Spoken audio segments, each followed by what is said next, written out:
Hello, hello. Test, test, test. Hopefully everybody's having a good evening, good afternoon, or good morning whenever they watch this. So Julie's got a book club. It's a joke and everything, but I thought it was kind of funny to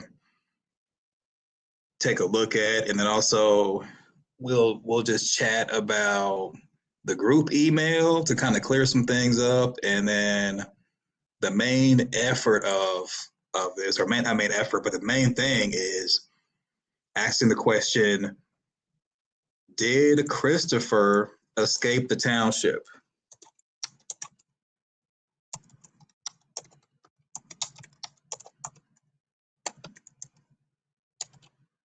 So it'll be that and more.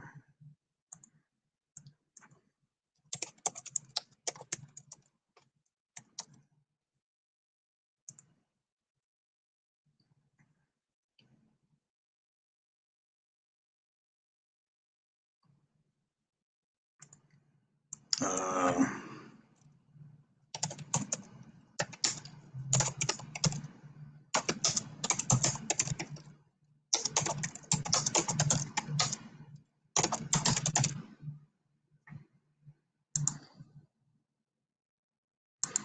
so I'm getting some headings together. I'm waiting to see if anybody gets a notification on this Friday evening. Uh,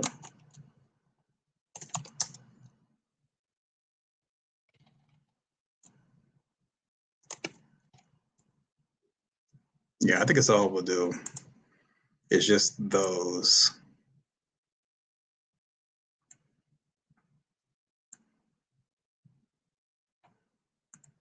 One thing. Julie's book club.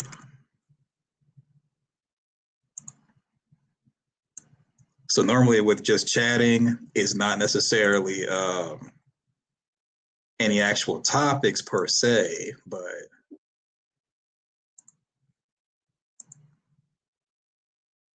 I think it's kind of worth just discussing a few things.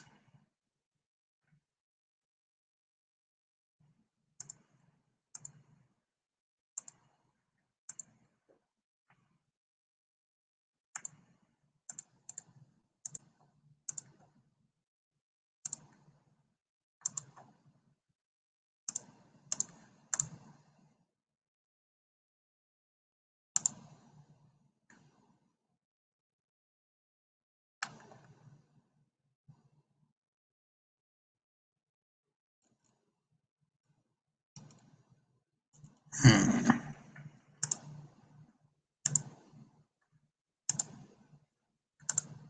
Hey, what's going on, Incognito? How are you? Welcome.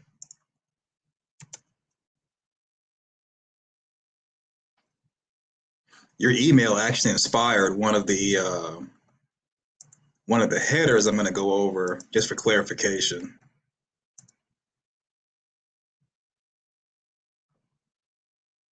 Okay, let's see.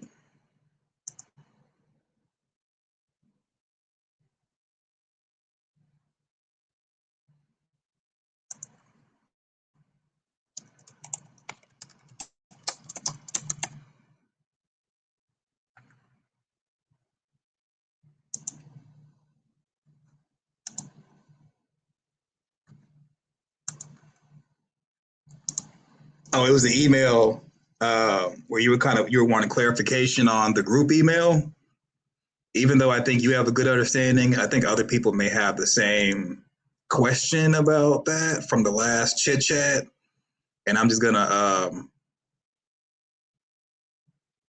kind of just lay out some clarification just in case, and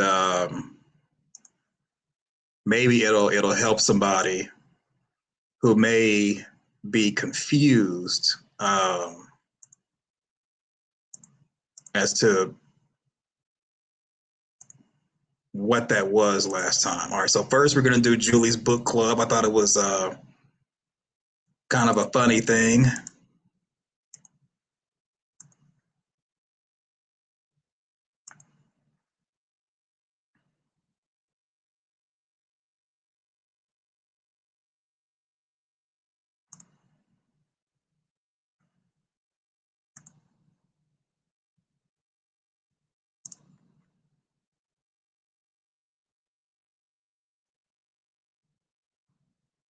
Welcome back to Julie's Book Club. Today's episode, we are looking at The Flight of the Chromoncle. Guys, this book was gripping from beginning to end. It taught me how to story walk. It's just one of those books that like transcends timelines, if you really know what I mean. It's really interesting. And, you know, I've read a lot of children's books. I myself was a child in my past. But this book, I mean, it really just takes the cake.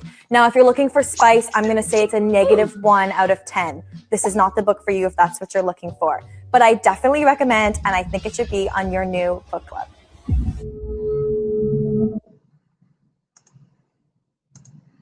Yes, we are live. Hey, what's going on, Joyce84? Welcome. Were you all able to hear that? I need to get my phone out to see if the audio is coming in. Let me see.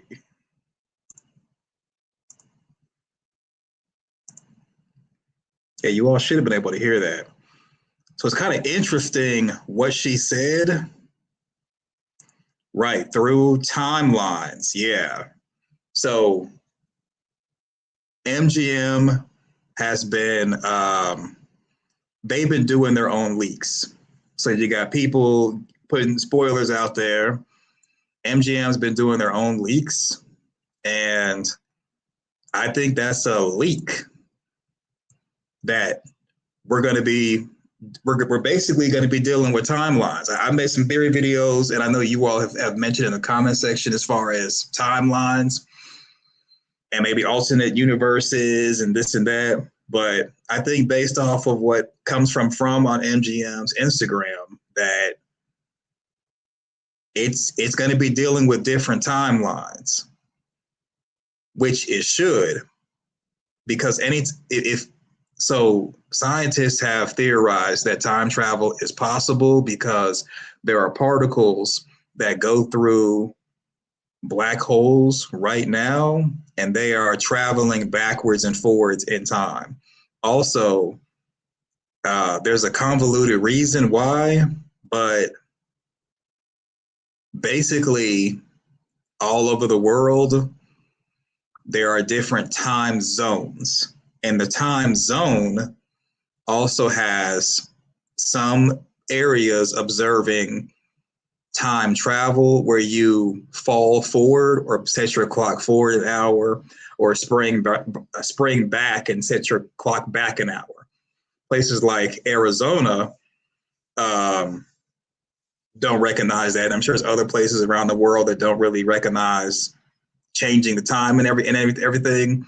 But whether a place recognizes time change where you move your clock forward or backwards, the weather does change, whether you adjust your clocks or not. So there is a difference with weather in certain months. And of course, we know it has something to do with the Earth tilting on its axis and revolving around the sun. And we measure that in what we call time, and also with dates. But in theory, if you could time travel forward or backward in time, you would be automatically creating another timeline, because if you travel backwards in time, like 1 hour, there's going to be two of you, and it's impossible to exist in two places at once. So that would theoretically create another timeline where that would be possible. Same thing if you were to travel an hour ahead or to the future, a future you would be there or should be there. If not, then that would still create another timeline because there's going to be an hour where you're not in existence. So to account for you not being in existence for an hour and then existing, theoretically would create another timeline. MGM needs to shut their hole. They're giving away too much. Yeah, I mean, I think at this point, MGM has just accepted there's going to be leaks. People are going to be using press credentials to show people stuff. I think they're mainly focused on just the ratings. I mean, season 5 was greenlit before season 4 premiered. So there's a lot of strength in the viewership of From. So I think at this point, it's not really about guarding the intellectual property of what's going to be coming out, but basically making people feel like they don't understand what's going on. Because in my opinion, the largest complaint has been that there aren't any answers. Like there's mysteries such as, how do you have Boyd serve with a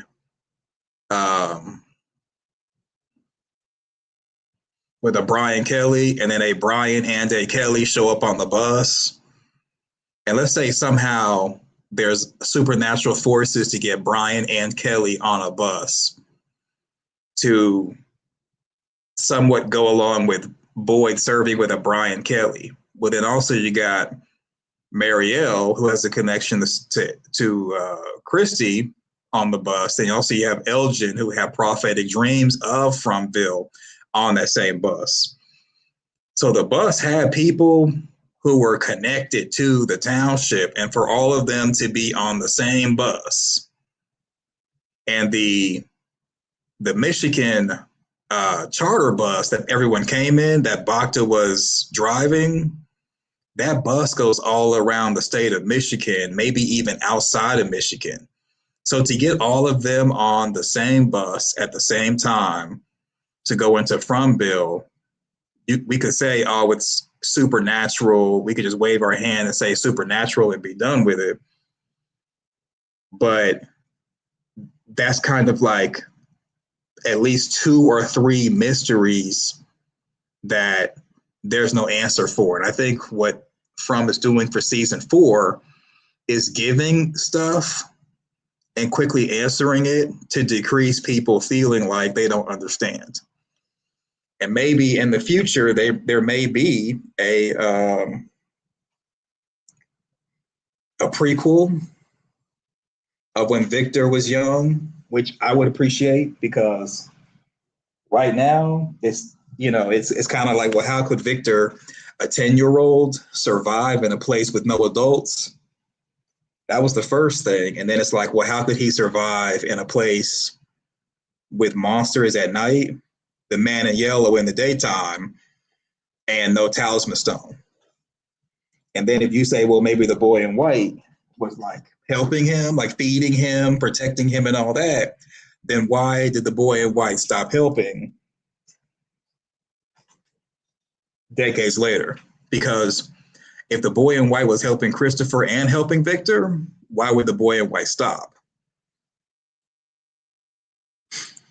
Right, agreed. MGM is trying to counterfire the mess they create. And I don't think it's MGM. I think it's maybe the creators of From. Because when Doug Hughes was on Julie B. Deep Dive's panel, Doug was saying, he's an insider basically. So Doug was saying that it's a mystery box show, but people shouldn't focus on the mystery because the show is really about people in a bad situation and just seeing them survive. And I get that the show's about seeing these people survive and what do they do to deal with the situation they're in and anything that comes up. But you're still presenting us with these mysteries. So since you're presenting us with these mysteries, why not have some solutions, because more people are going to focus on Elgin having a seizure, Ethan having a seizure, Sarah having a seizure, Julie having a seizure, versus Tabitha and Jim's failed marriage. Even though I've kind of touched on certain things with like what, you know, Tabitha and Jim's marriage and those dynamics and stuff, and I've had my little side stories, the side missions with that. But do you really want to hear about Jim and Tabitha's marriage, or do you want to hear more about who could have been on the phone talking to Ethan and talking to Jim? Do you really want to hear about Boyd's military service and Abby's military service, or do you want to hear more about Abby having dreams of Frumville when she was a little girl? Do you really want to hear about how Fatima got the green thumb, or do you really, or would you rather hear about how she could be pregnant with Smiley? You know what I'm saying? Like, it's kind of like people are more interested in the mystery and interested in explanations versus character development, backstory, and seeing how, you know, seeing performances dealing with drama. Boy in White says things are changing. The clock is counting down, but yeah, Boy in White is going to take a mini vacation, right? And then, like, what if they never really say what happens when the clock runs down, or did the clock run down and nothing happened? Kind of like with Sophia and Sarah with the water. Sarah drank the water, poured it back in the pitcher, and then sat in the booth. Well, we know Sophia is listening and basically punking Sarah, but will there be more to that? Like, we can all speculate why Sophia is doing that, but will the show actually give us more of Sophia playing tricks on Sarah, or will they just move on to Sophia is going to be doing stuff with Christy and Marielle, and then Sarah's taking a back seat for 1 or 2 episodes? See, right there, kind of tired of Tabitha. Tabitha's going back and forth playing peekaboo, or playing, you know, you put your left foot in, take your left foot out, as far as does she want to like go home or not? And that does get kind of frustrating, because Tabitha's mourning Jim, but it's like, okay, you're mourning Jim, but why? But, you know, wouldn't you want to solve the mystery and get revenge for Jim, as opposed to just being in denial? And then Tabitha, who is Catholic, believing in God and believing in things that are seen and unseen, being well, I'm assuming she's a believer, not just simply a Catholic. We'll just assume that she's a believer. So for Tabitha to be a believer would mean that she believes in God, even though there's no evidence, which is called having faith. And then in a place like Frumville to exist, which would show you evidence against against that God would exist. Now you have blind faith. Well, Tabitha at least has faith that God exists, and that, you know, she's, even though she hasn't practiced being Catholic in a long time, since baby Thomas died, she at least believed at one point. So,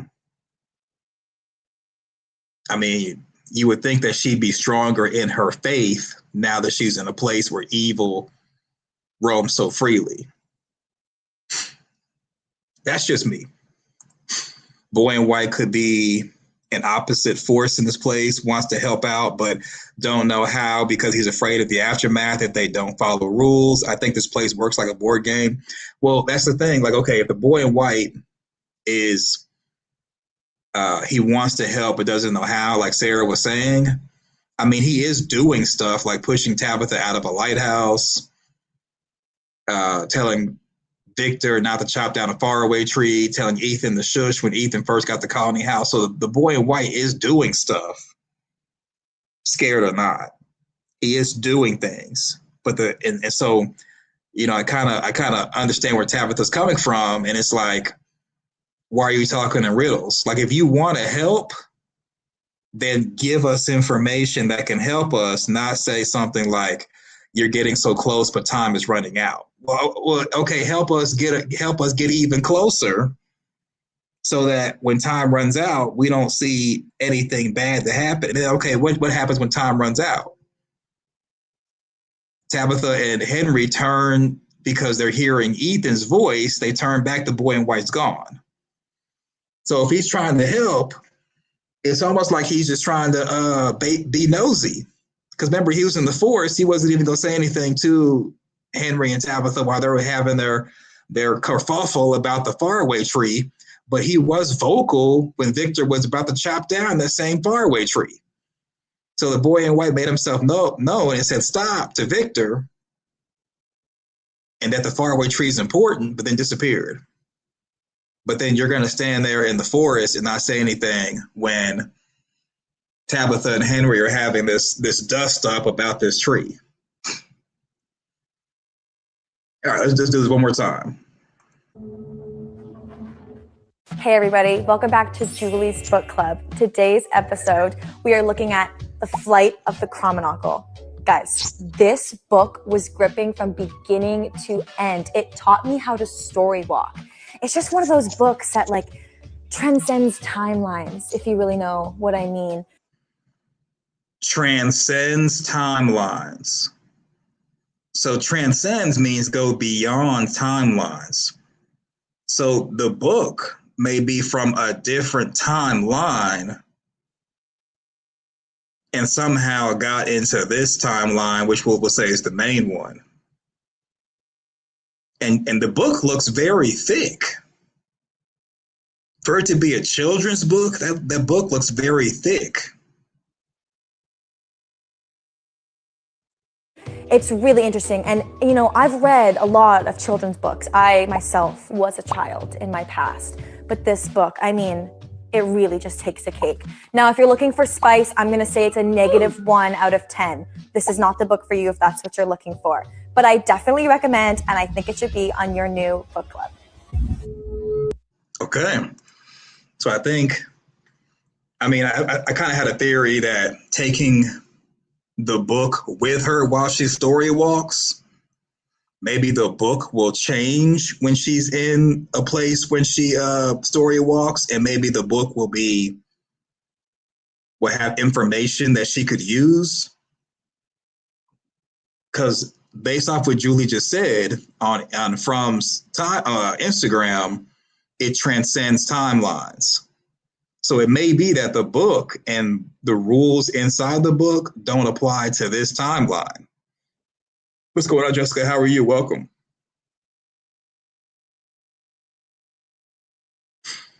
So it may not apply to this timeline. For all we know, it may apply to a different timeline, or was written in a different timeline where story walking is more known. And most of the time, people put stuff in a children's book to teach children about things that are considered basic to adults. So like when the Man in Yellow was telling Julie, didn't anybody tell you can't change a story once it's been, you can't change a story?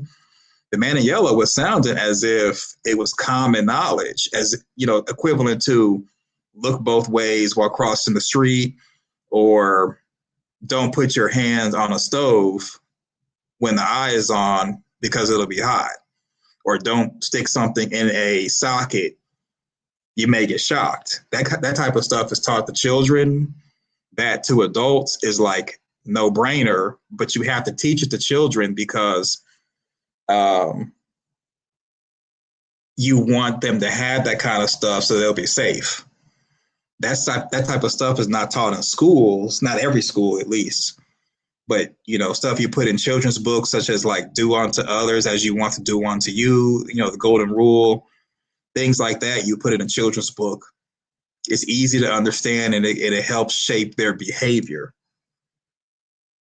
So for story walking to be in a children's book would mean that story walking, in my opinion, well, you know what? Okay. I was going to say that would mean story walking would have to exist, but it is possible that it could be a made up ability. So let me scratch that. Um, right. London Bridge is falling down. Yeah. And, kind of that kind of teaches about stuff. And even Jack and Jill went up the hill to fetch a pail of water. Jack fell down and broke his crown. Jill came tumbling after, and it kind of talks about basically navigating up the hill and being careful so you don't fall. Stuff like that is no brainer to adults, but to children, you want to kind of you want to teach them stuff, but you do it in a way where it's fun with pictures that have color because children want to play and it's easier for children to learn and retain stuff if they have fun with it and they're playing. So, yeah, I don't have them here, so sorry about that. Yeah, ring around the posy, exactly.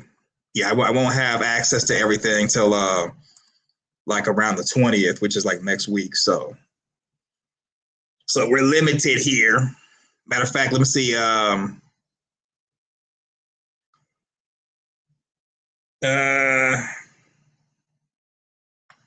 we could kind of this could kind of be it.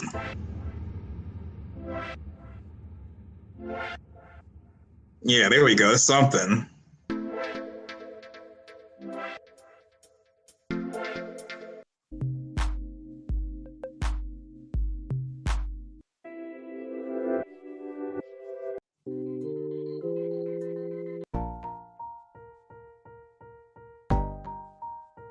Okay, that'll be it. That'll be the Amanda theme into space. So there we go. There we go. There we go. If the book is a guide through timeline, so the reality you're going to should bend to the book story. Yeah,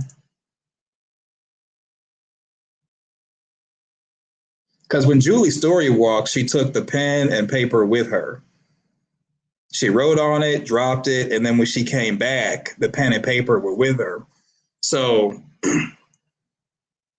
it could be that when she story walks, there's like a duplicate version of her that is created that does the story walking because the monster was able to physically touch Julie when the monster was playing with her and she threw Boyd the rope, yet her body was in the middle of the ruins going through a seizure. So it has to, so basically it seems like a duplicate version of her is created, which could kind of go into the idea of she's able to story walk or time travel because she's there like a dupe, like she's cloning everything on her and story walking or time traveling, but the real her is back in the main timeline.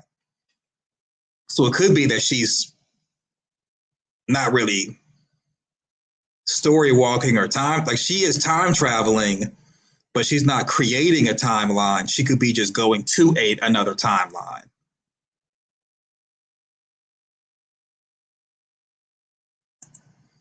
Light may not be recent, but fire. See, Miss Win LS, you sound like the boy in white right now.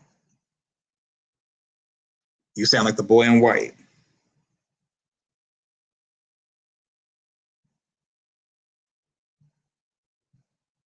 Hold one moment, y'all. Hold on.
The infinity symbol, there is no direct straight timeline. Yeah, I could see that. Because infinity means never ending.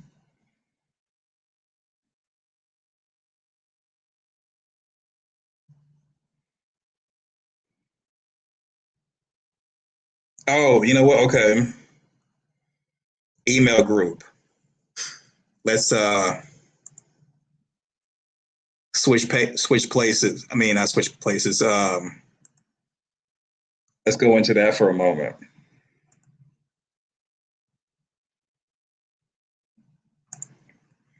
So I just want to say, bottom line up front, it may have been like confusion, maybe not. So I'm not going to be the middle person between one person emailing another. So I have a bunch of email addresses that I do as a group email, but I blind carbon copy people for like when I'm going to go live and stuff. I didn't do it today because I forgot. With the chit chat streams, it's more like laid back. It's I forgot.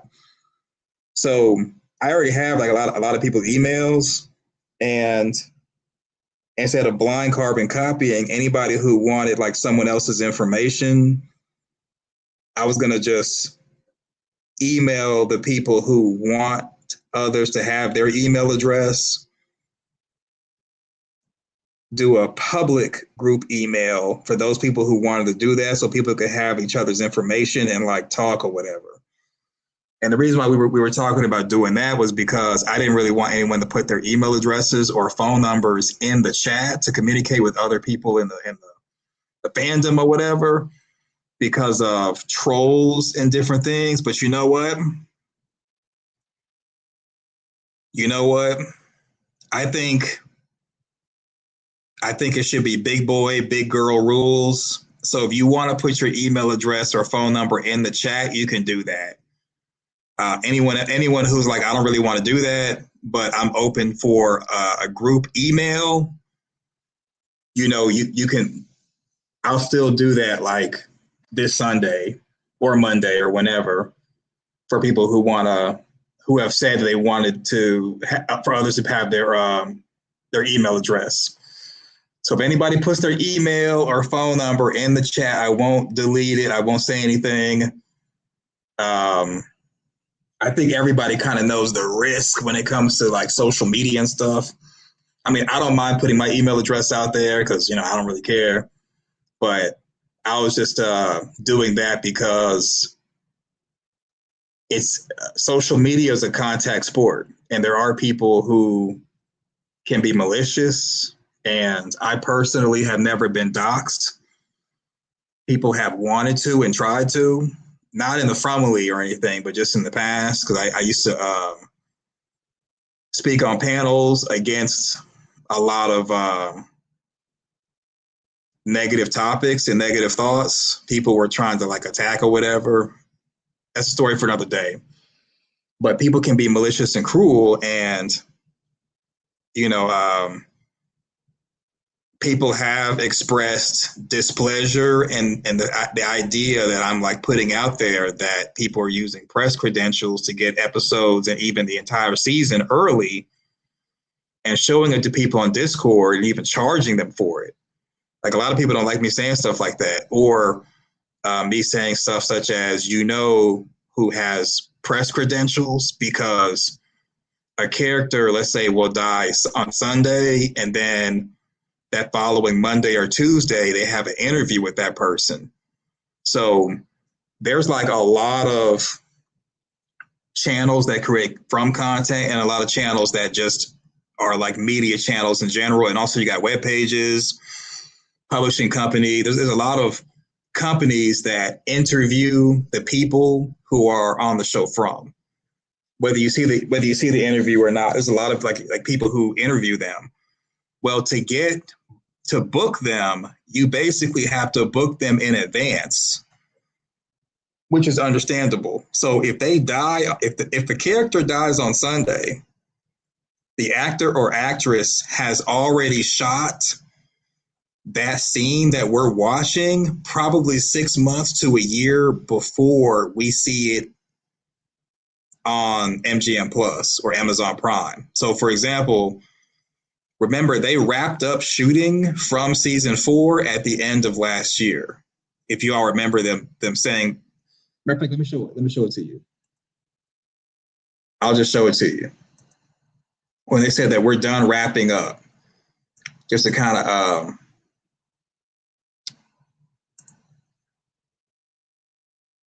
let's see, when was that?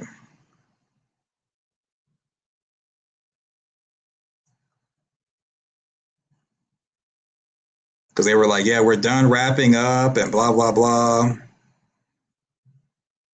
right, let me take this banner down so y'all can see. Like, yeah, we're done.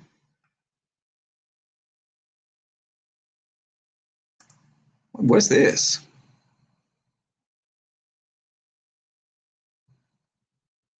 Is this face guard?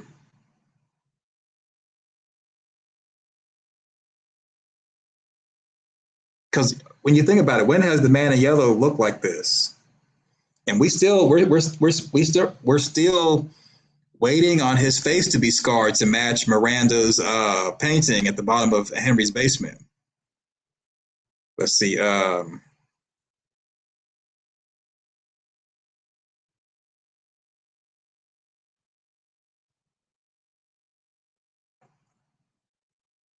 trying to get the one where they're like, we're done shooting. Okay, right here. So here's the thing. That's a wrap on season 4. Hey, everybody. Hi, everybody. Probably. That's a wrap. That's a wrap, folks. That's a wrap. That's a wrap on season 4. Season 4 from Season 4. Congratulations. That is a wrap. We're coming. We came, we saw, we wrapped. That's a wrap. Honk, honk. Season 4. That's a wrap. Okay, y'all remember that? It's a wrap, right? It's a wrap, it's a wrap. Y'all remember that? So, it's a wrap, it's a wrap. That was November 21st, 2025. You can barely see it at the bottom, but that was like November 21st. So if they're done, so basically they've been done. They've been done, let's see, December, January, February, March, April, May. So they've been done for like 6 months. They've been doing other projects, chilling. They've been doing other stuff for 6 months.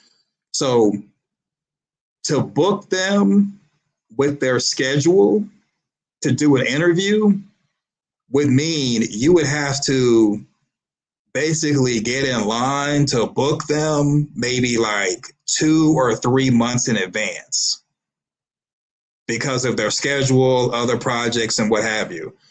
So the only way that you could book them the same week their character dies is if you book them like 2 or 3 months in advance. Maybe even, let's say, a month and a half in advance. So if someone is interviewing, let's say hypothetically, Dale dies, which he did, right? So to book Dale the same week his character dies means you would have had to have probably booked him like a week in advance. Or they may have some type of like website you go to and it shows calendar dates of when he's available. And you like put in and book him for like that day and that time. Maybe book him for like an hour or something. And I'm sure like you could probably do it maybe a week or 2 in advance, maybe 3 weeks in advance. But if you see the episodes early and you see someone's died, you can say, oh, okay, they die on this week. Let me book them for that week so I get an interview with them the same week their character dies. That's another way you can tell someone has press credentials. Now, I'm not saying that everybody who has press credentials is showing people the episodes and stuff on Discord or whatnot, but that can kind of give you an indication on who could do it. Because I mean, again, to be able to book someone in advance, you got to be able to know when to book them, and you got to know who to book. Because I'm sure you can interview everybody, but like to interview somebody, you know, interviewing someone the week their character dies is considered a big deal. Versus like interviewing Julia Doyle at a random point in time. Yeah, Kenny did have those machetes. Well, those machetes are going to kiss some monsters. Maybe may do Smiley. I'm good with Discord also. I'm good with whatever everyone else agrees on. So I'm no longer going to be, you know, keeping people from putting their email addresses and telephone numbers in the chat if they want to, you know, if y'all want to talk to each other. I was kind of against that, but then I thought about it. I think you know, people are going to go forth and do great things, and if something does go down, it'll be between two people or whoever. And I'm not going to be like a daddy bear with the chat or anything anymore.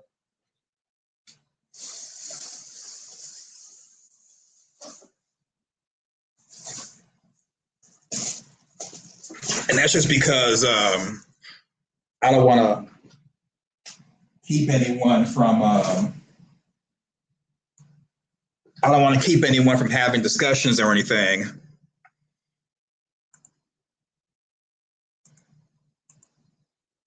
If you want a Discord server, I'm telling you right now, it has to be airtight because too much malicious lurking around. Yeah, that's the same thing I was saying. That's the reason why I didn't really want people to put their email address and phone number in the chat, because there's people who are malicious that do the most. You'd be surprised. Imagine, okay, here's a scenario.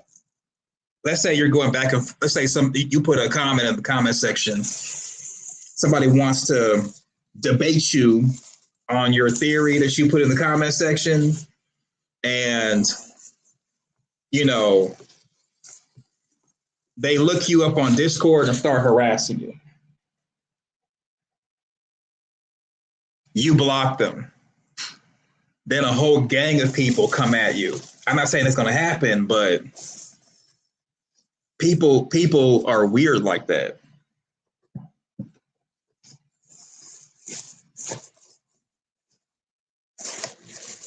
They're weird where it could happen.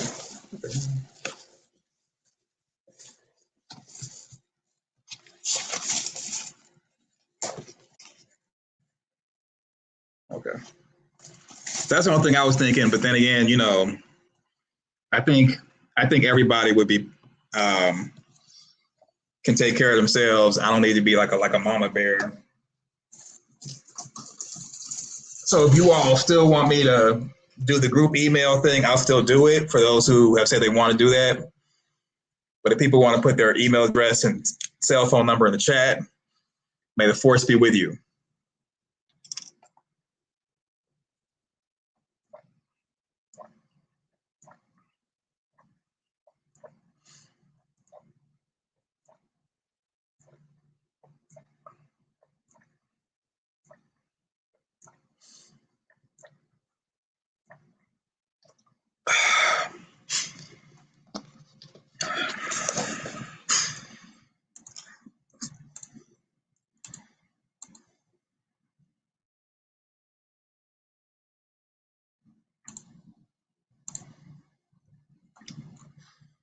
Yeah, I can't click on anything. What's going on?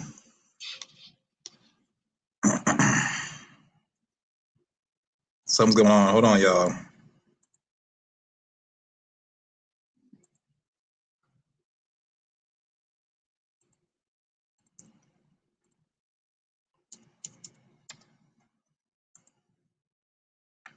Okay. I don't know what's going on. My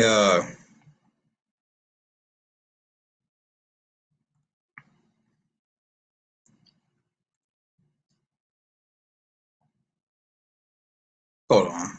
I'm going to leave and come back. Hold on.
Test, test, test. All right.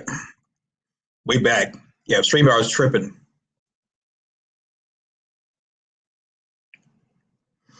Make a list of people you approve of and have space apply the emails. If you want to, don't hate, and go from there. I am new to YouTube live streams. Yeah, that's what we're doing with the whole, you can email, and I could do a public email distribution list, or you can put your email address and phone number in the chat. Because basically this is just for, people, you all who may want to like talk about From and stuff outside of like a live chat or a Discord to do that. We don't have to do the same as everyone else. If everyone isn't comfortable doing that, I'm okay with just a group email. Okay.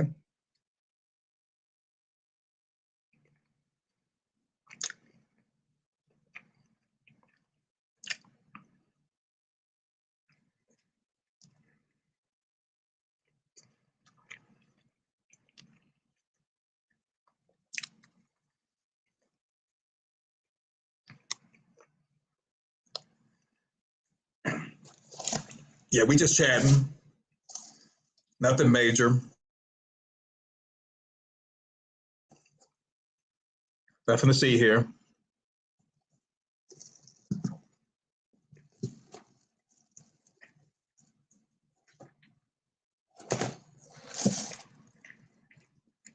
Yeah, pretty soon we're gonna look at the trailer for the trailer for episode 5. Because if you think about it, okay, if Jade is wanting to talk to his former selves on how to escape Fromville, How could that be possible if they never escaped unless maybe Christopher found a way out?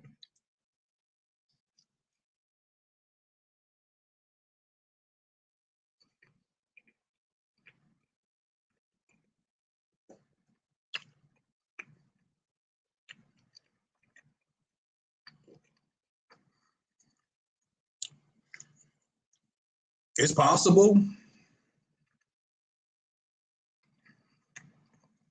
Maybe past versions of Jade and Tabitha found a way out and never came back.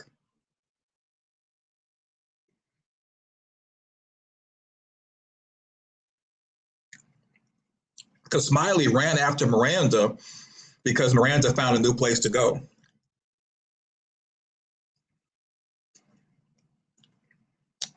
The new place may have been the exit.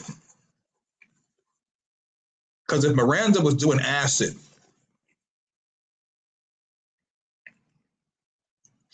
and people have used LSD to open up parts of the brain that they haven't used or whatever,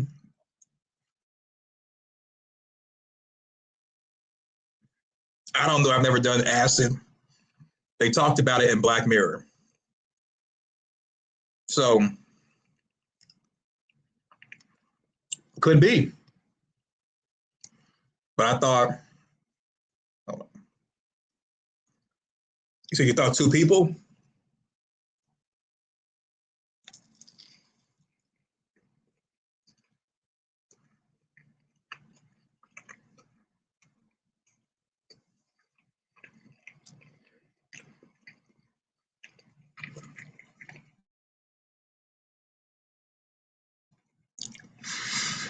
So two different groups of people coming in at once is a thing, but I think leaving, you could do it by yourself. I mean, Tabitha did go to Maine by herself.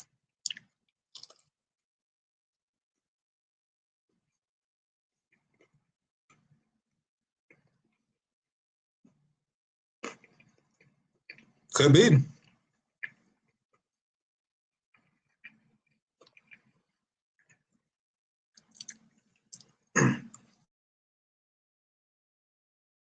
Martin's body could have been having a seizure to the point where the body died, but Martin was trapped where he was story walking. Could be.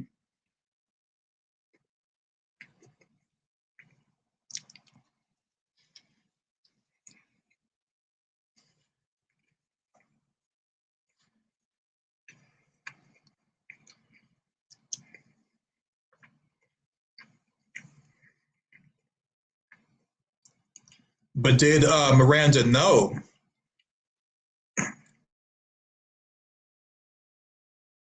about the body behind the armoire in the root cellar?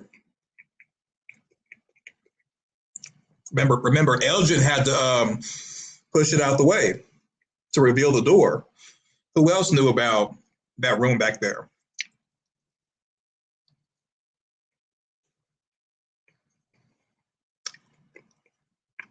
Mm-hmm. Yeah, we have not.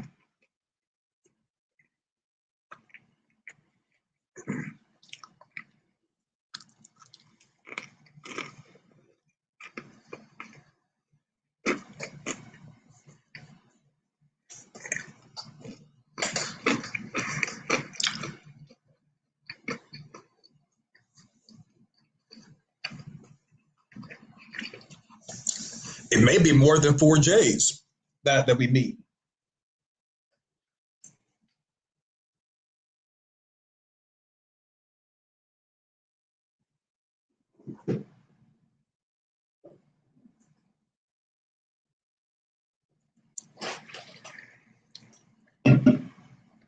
It may be 100 different J's with violins.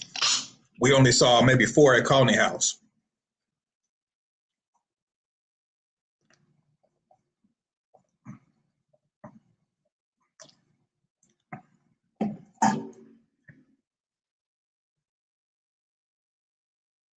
Didn't it look like Victor locked him in there? He was standing at the door, looking very creepy in the corner. Was that another memory? I'm lost as to Why you say it looked like Victor locked him in there? He was standing at the door, looking really creepy in the corner. What? Yeah, I don't understand. Because if you're talking about the corpse in the root cellar, I don't think Victor, as an adult, has I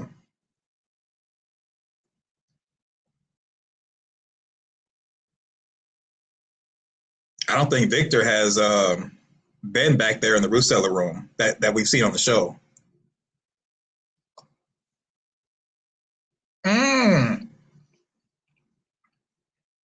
Oh, he has. Yeah, okay. You're talking about season 3, episode I think 9, when Victor was facing away from the door and Tabitha came down there, and then Tabitha found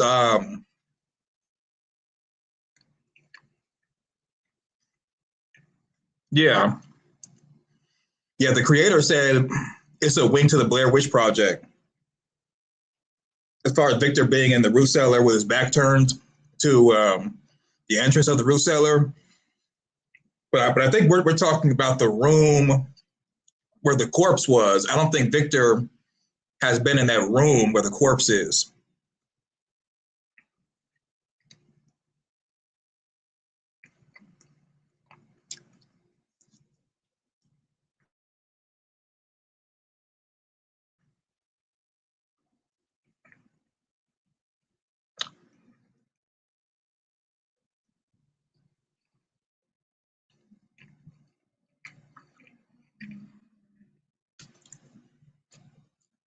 Well, like I was telling Michael last time when he was on the panel, Victor basically was telling Ethan that he witnessed 2 cars coming to town at once, meaning he wasn't a part of the 2 cars. So I'm thinking that Victor's telling the truth. However, if you're like Michael, thinking that maybe Victor misremembered or something and he was a part of the 2 cars, but I'm going to go off what Victor said, that Victor witnessed 2 cars coming to town at once.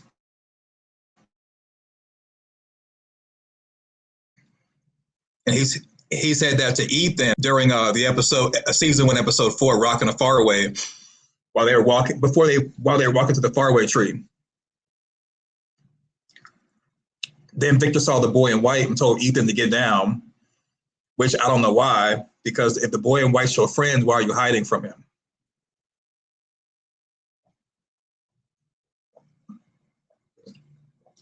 But I guess the answer could be that Victor is still childlike, and he's so used to like playing hide and seek and hiding or whatever, that he instinctively just said, get out and watch or whatever.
It may come out that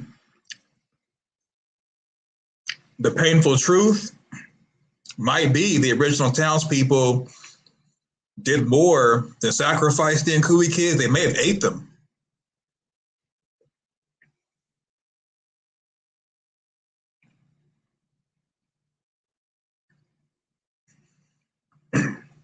Because if the monsters are eating people now, and the man in yellow's eating people,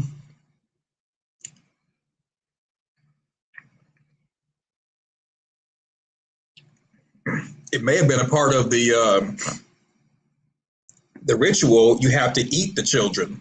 Like there's more to it than just simply taking them out. Maybe you have to eat them. And maybe they were already eating people. So the painful truth could be that Jade and Tabitha were eating people.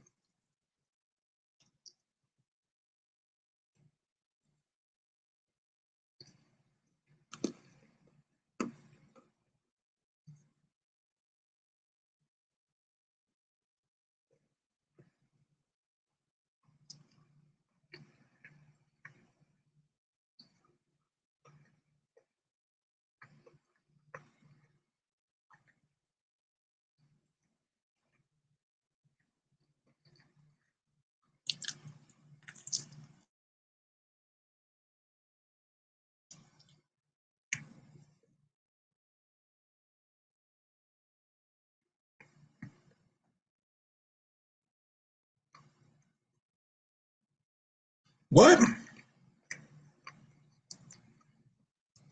Who's giving spoilers?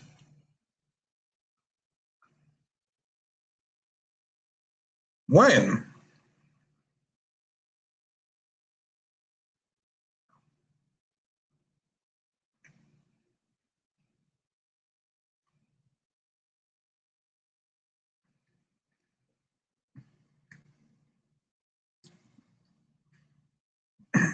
Are you saying, do you think that it could be Ethan's corpse in the credits opening below the merry-go-round?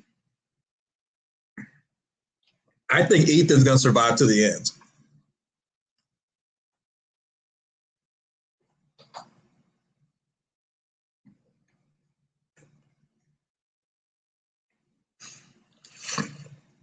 I think Julie and Ethan have plot armor. They're going to survive to the end.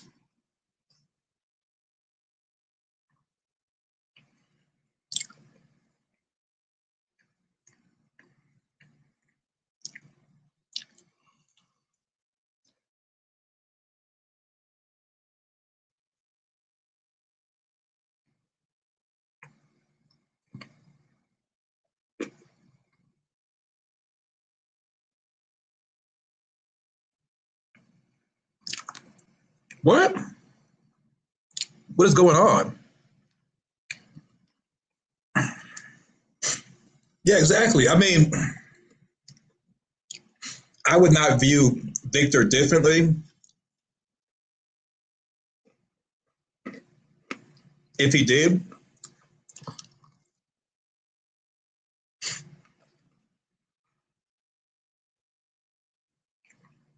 I'm more surprised that people are not open-minded to that. I mean, if you're open-minded to portals being in trees, rocks that keep people from opening doors, people that turn into monsters, time travel, supernatural cicadas, being pushed out of a lighthouse and surviving.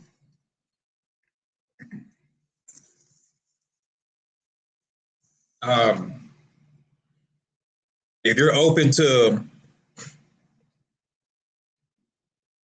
being trapped in a town you can't leave, and Fatima being violated and pregnant with something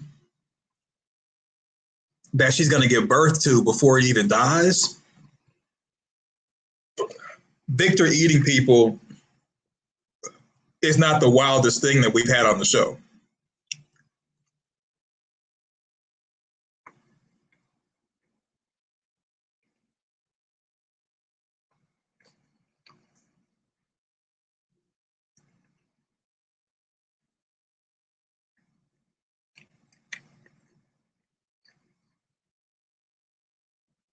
Well, there's a picture that Eloise drew that's in the back of Christopher's trunk of a woman with blonde hair and a bunch of faces next to her, which could be the voices. So, I mean, I think I made a video about that. I think other people kind of agreed. Eloise could have drawn Sophia. So, I mean, I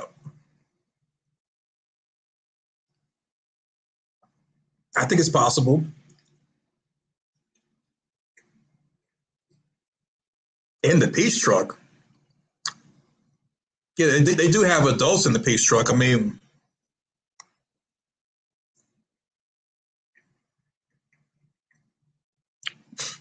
one of the drawings of the man and the woman, the woman could be Sophia.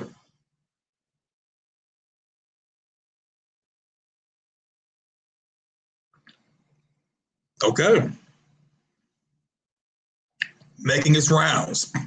See, at first I was by myself. People were like, well, maybe the dogs brought him food. I'm like, the dogs brought him food? What? How? How, Sway? How? Remember, Boyd found the livestock the same time he found the talisman stones. So a town with no livestock, no talisman stone, no order, just a bunch of chaos. You're basically trying to figure out where you're going to hide before the sun comes down. You're scared and confused. Yeah. Then, like, imagine you 10 years old, you come up from the roof cellar, everybody's dead.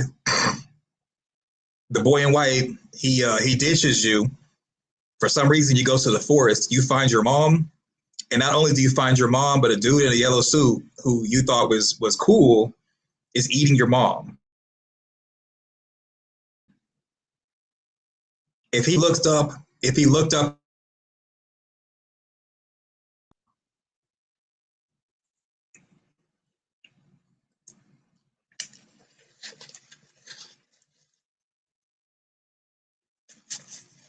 for all we know, instead of chasing after Victor, he could have been like how he was with future Julie.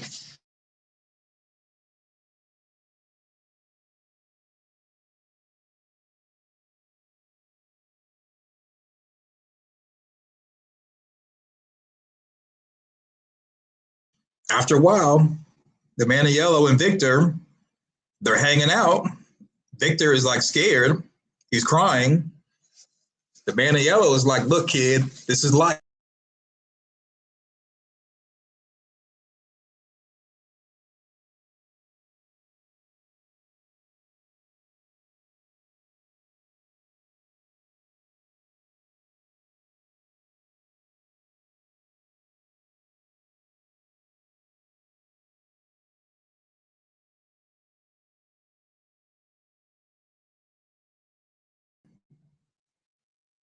You're running out of snacks. Gotta eat something. Aren't you hungry?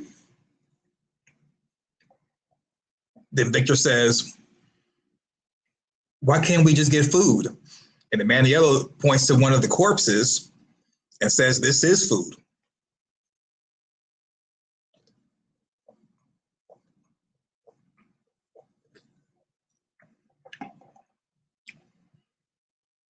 And maybe one of the corpses that doesn't have a lot of bugs on it, Victor takes a small little piece, just a small little piece, and then another piece. Maybe the man in yellow brings some salt and pepper and says, look, you can spice it up and make it more tasty. And I'm sure everybody didn't die at the same time. So the man in yellow could be like, look, and then, you know, there's a woman, she's impaled against a tree, still alive. The man in yellow takes a piece of her side out, gives it to Victor and says, look, you got to eat. And I mean, Victor may add some salt and pepper and he eats and he lives. Because a truck full of peaches let's say if the truck had a bunch of peach, cases of peaches in there with cans and stuff, you could only eat peaches for so long before you're out of peaches. Victor can't hunt. No food. He's scared. He's like 10. The man in yellow is just constantly cracking jokes, telling him, look, you're getting pale. You should eat something.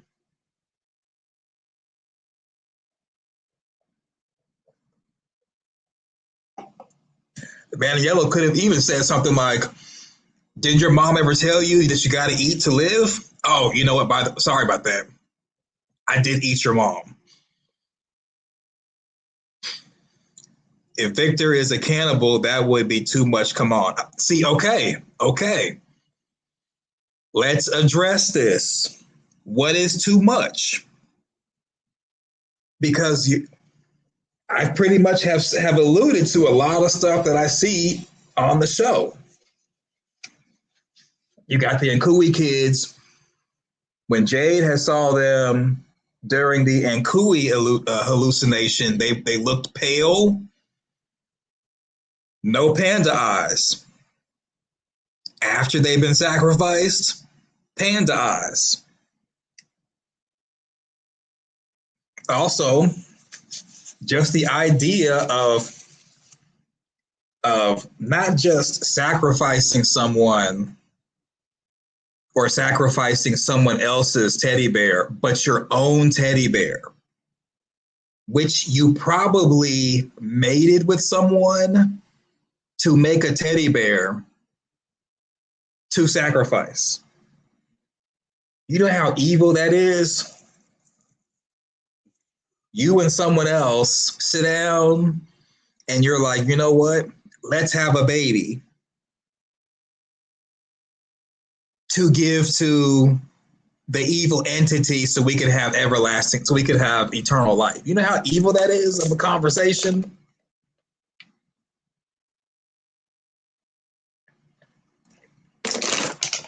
So I think if we're having conversations about creating a teddy bear, like you know a woman, she's going to carry a teddy bear in her stomach for like 10 months. Bonds with the teddy bear is kicking and everything. Give birth to the teddy bear to sacrifice for eternal life. You know how hard that is?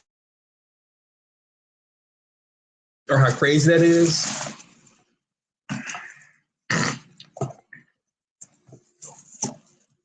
You basically have to have had a child to understand how horrific that is. Because like if you ever like, I don't know if people have children or whatever, but when your child comes out of a woman, or when you give birth to a child, it's like a life-changing event. You feel overwhelmed with joy, you're happy, you're like, man, this is like the best thing ever. For someone to witness that and not feel loving and joyful means you got to be evil. You got to be evil. And then not only do you not feel loving and joyful, but you're going to basically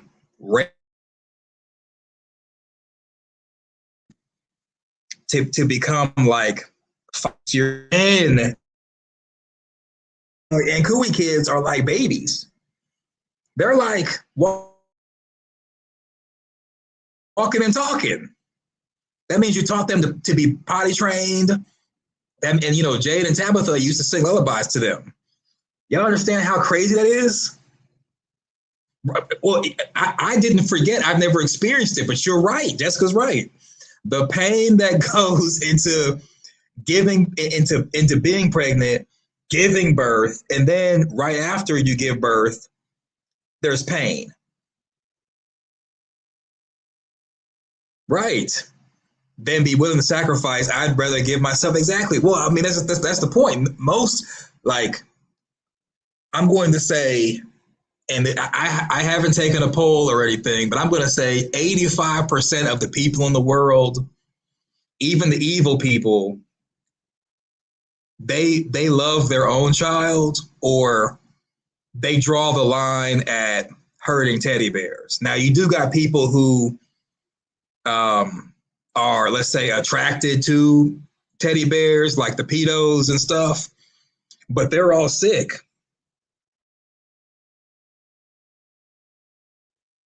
The pedos are sick.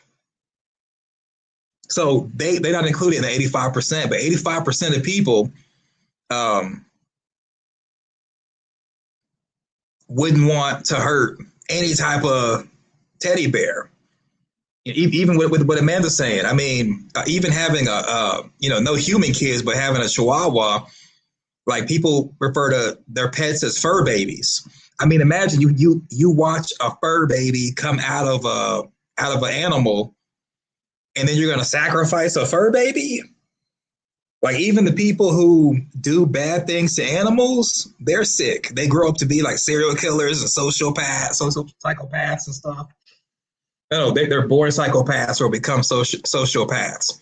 I mean, even the people who hurt animals, they're like sick. They're crazy. Like, when you hear the stories of people like Jeffrey Dahmer in his formidable years, he'll talk about, yeah, I used to do bad things to animals. They start off with animals. We men can't imagine the pain of giving birth. We wouldn't stand it. Yeah. But the point I'm making is, right, Amanda, you would starve before your pups would. Exactly. So that's the point. The point I'm making is that if you're against the idea of Victor munching on people, but you can still watch the show knowing that there were the Nkui kids in their situation, and the fact they were basically born and bred to, in the words of Victor, they were born in the dark they were murdered. You see what I'm saying? Like, because murder is where you take someone's life with malicious intent. So for me, once the show laid out that the Nkui kids that had been, Tabitha was telling the kids, come out, I want to talk to you. Then when they get to Tabitha, she folds and she's like, curled up in the ball while they're like patting her or playing with her or whatever.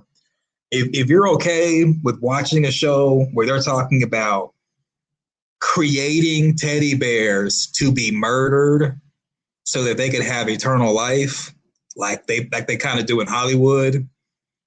If you're okay with that, and you're still watching From, Victor eating people is not where you draw the line. The line was crossed a long time ago.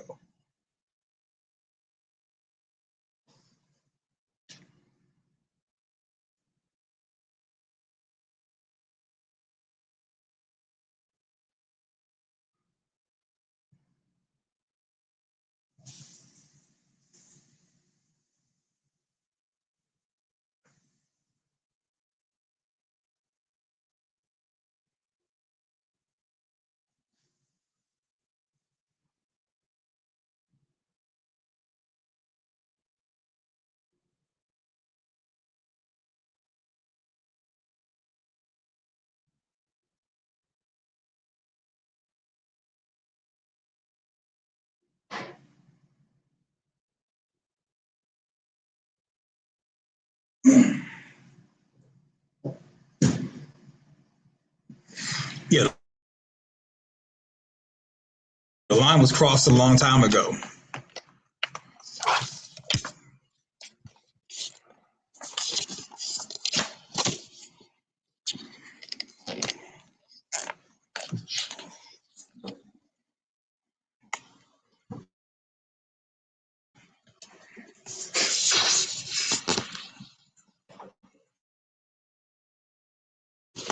So So I personally haven't seen like a leak or anything talking about that, but if I've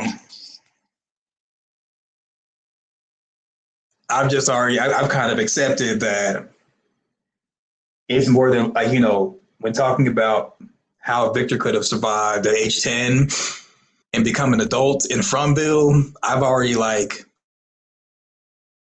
thought of different scenarios, and based off of seeing season 4, episode 4, with the man in yellow munching on people when he was out there on the same road by the same vehicle that Victor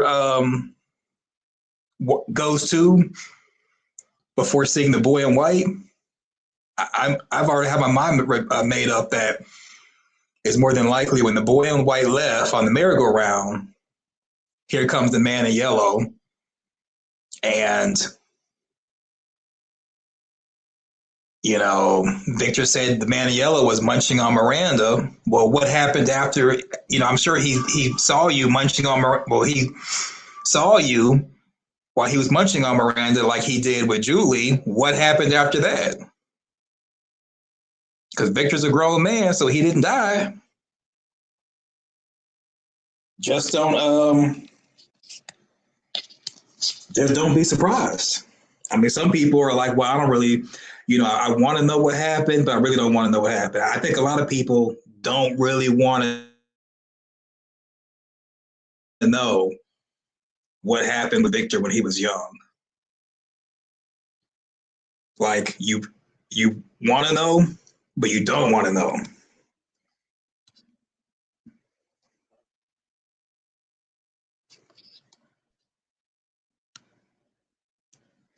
Yeah, there are movies where soldiers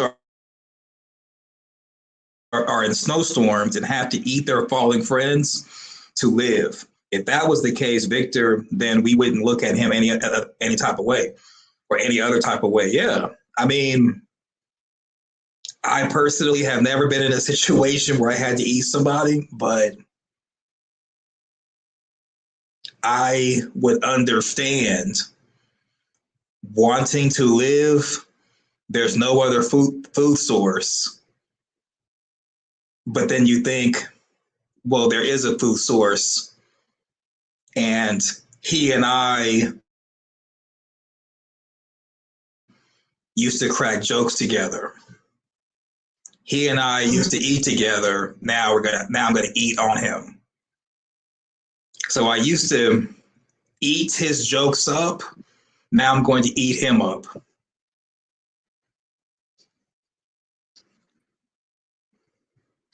Or I used to talk to her about our favorite meals. Now she's a meal. I understand.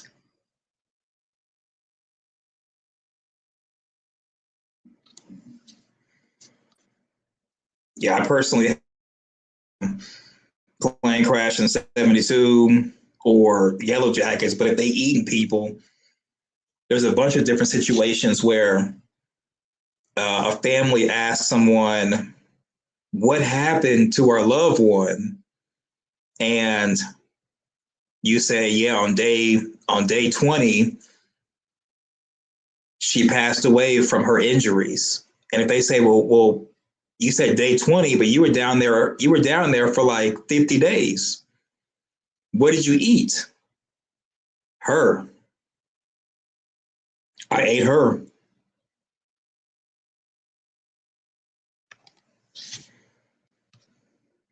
Victory already saw his mom being eaten in front of him. Now you add that he could have tasted some corpse flesh. Well, I'm just saying, like, how do you think Victor survived for 40 years? He came face to face with the man in yellow. The man in yellow saw Julie, and Julie wasn't even near him. Didn't even really make any noise. So Victor walking around the forest made some noise. So remember, you got the man in yellow during the day, the monsters at night, no talisman stone, no livestock. You got a peach truck that you cannot lock from the inside. And we don't even know if the peach truck even had peaches in the back of it. Because like all that furniture in the back of the peach truck, it may have been like that when Victor and his family found the peach truck. So it may have not been any food in the township, but like little snacks here and there. So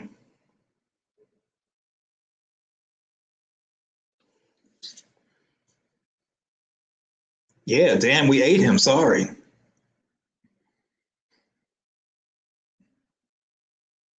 We it was the four of us. We were trapped. We all took a vote. Your loved one, Johnny Jr., got the short end of the stick. Literally, because that's how we took his life, and then damn, we ate him. Sorry. So who think the cadaver below the merry-go-round in the opening? Oh, we already did that one. Yeah.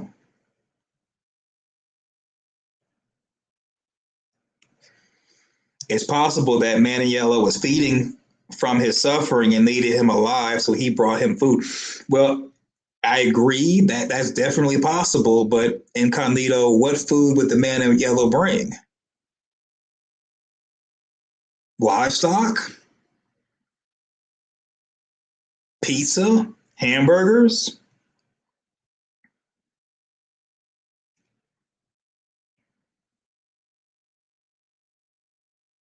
What food would the man in yellow bring? You think the man in yellow was in the diner cooking, handing out menus, asking people what do they want for dinner or for breakfast? Victor could have been like, I want pancakes. And the man in yellow could have been like, well, we don't really have pancakes right now, but what we do have is liver. Would you like some liver?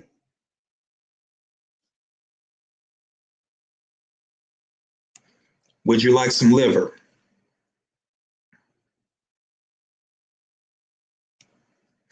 Or Victor could have been led by the boy in white to the settlement area. Seems fertile and full of food. Could be. Maybe the boy in white got on the merry-go-round, disappeared, and came right back. Said, Victor, follow me, took him to the settlement. Could be. Or the boy in white could have not been the one to give him food. I mean, if the boy in white was talking in riddles when he was talking to Christopher, the answers to the end are at the beginning. I mean, imagine if Victor's like he's hungry and the boy in white's right, like, what do you want me to do about it? Or the boy in white might have been like, you did not bury the bodies, but the most precious items, because the bodies are for you. Boom, there you go. The man in yellow could have been bringing him vegetables from the settlement, for instance. Okay. Now remember, knowledge comes at a cost, right? So for the man in yellow to do that, what would Victor have? What would Victor give up to get that? Because it's going to cost him. You can't offer your mom because I'm already munching on her. So I think what people are trying any way for Victor not to munch on people,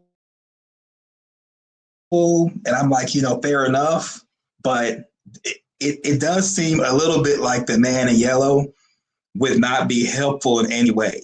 I could see the boy in white maybe bringing vegetables, but let's just say the boy in white or man in yellow brought him vegetables. Where's the picture for that? Victor draws everything else. Where's the picture for that? Why was Victor left to survive? I don't know.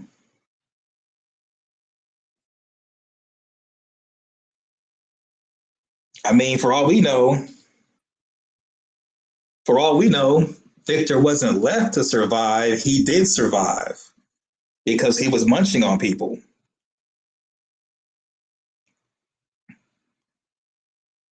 With no show, just saying. I know you all don't want to hear it. See, right.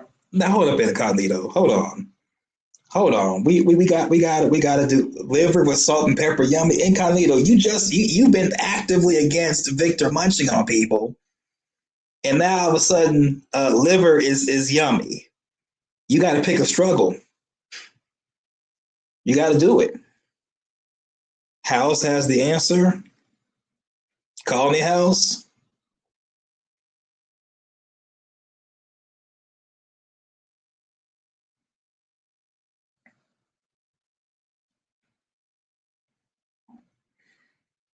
Oh, okay. Maybe feeding Victor for selfish reasons to keep the game going. Could be. Could be. His lunchbox. You think what was in his lunchbox for the last 10?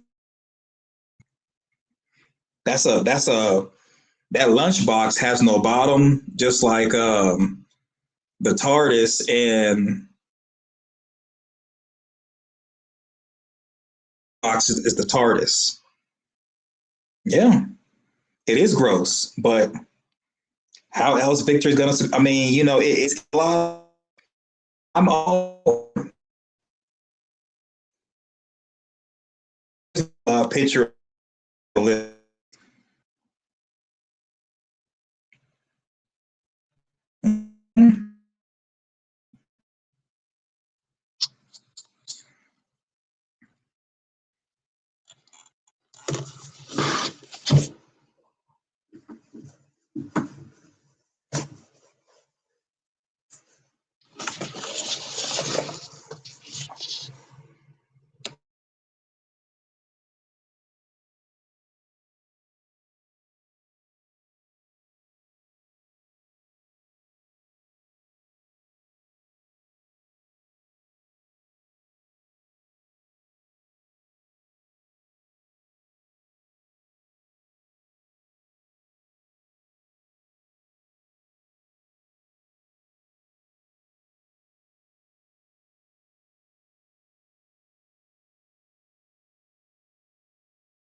Let me ask y'all this.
Sorry about that, y'all. I'm moving around.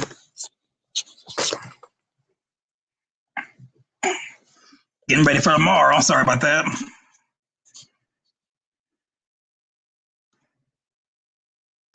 Yeah, I was. I was. So remember when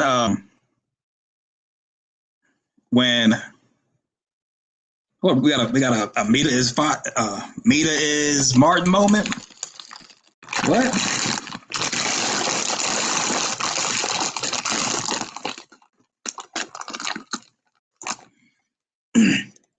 Let me ask y'all this. When Victor said to Henry that he thinks he buried Eloise because she was in pieces, it was something to that effect. I can play the actual audio if need be.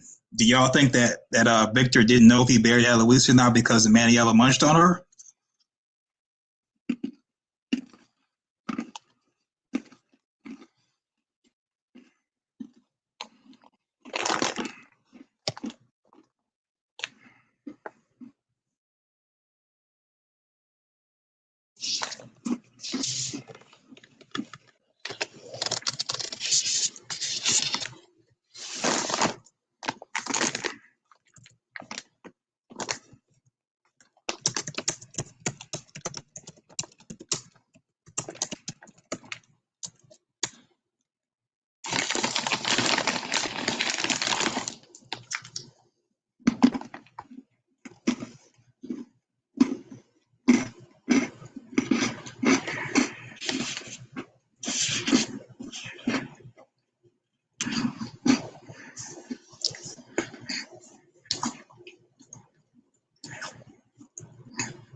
Yeah, I heard the same thing. But what about did the Maniela eat Eloise?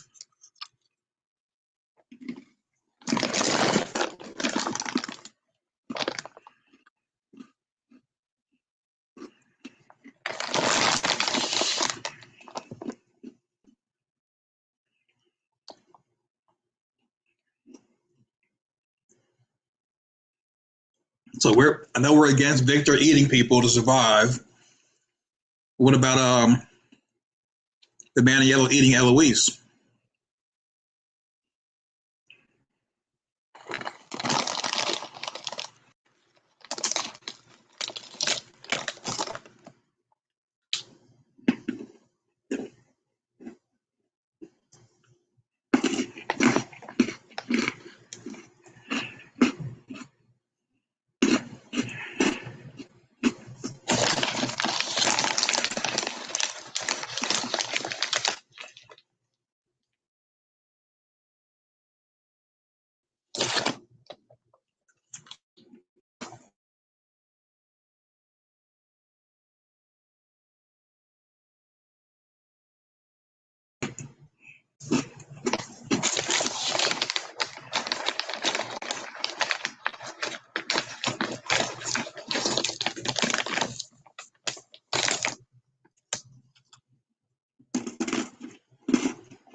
Maybe Easter egg.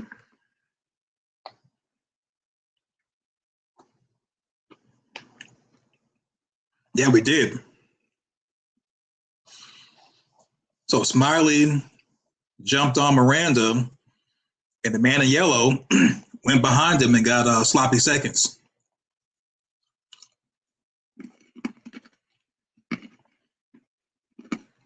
Mm-hmm.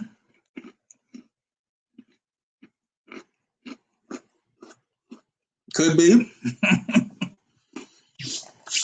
But if she's story walking, her body would have been having a seizure. And I'm pretty sure the man in yellow would have still ate her while she was having a seizure.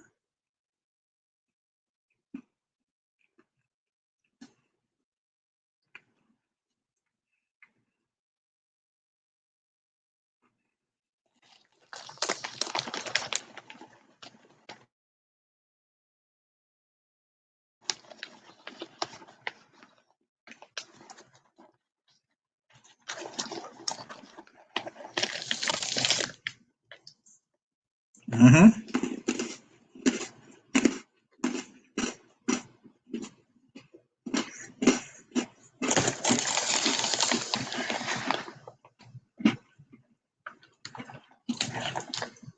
Yeah, they're not. I think people like Clara more than Eloise.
Mm-hmm.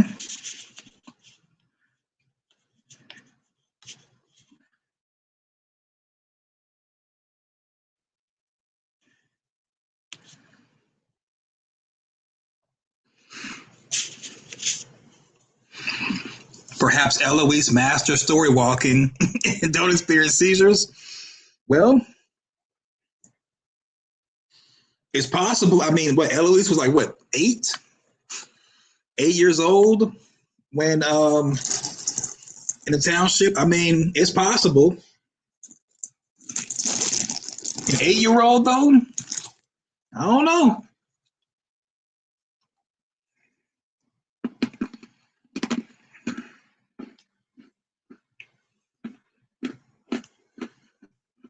I don't know.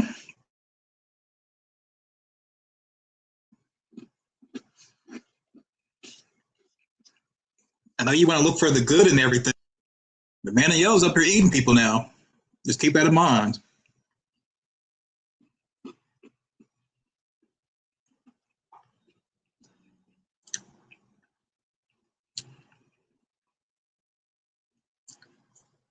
Just remember, he's eating people.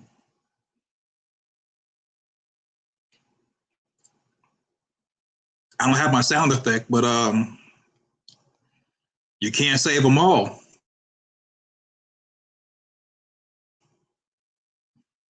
You can't save them all.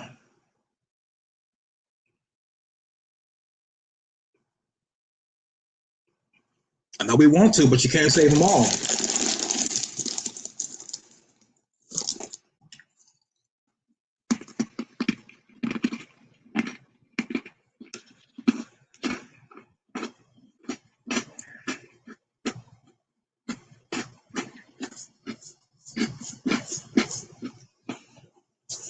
I think it would be awesome if Randall could control the cicadas, and they in the cicada story walk with Julie and protect her.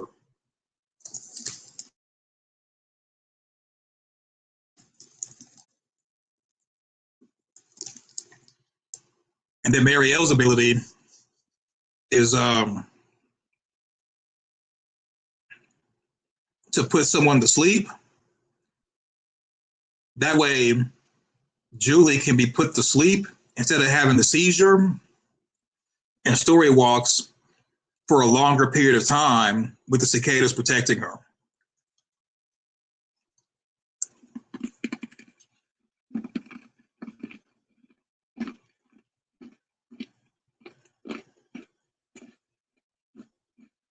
Mm-hmm. Yeah, based off that preview, yeah. I mean, trailer, yeah.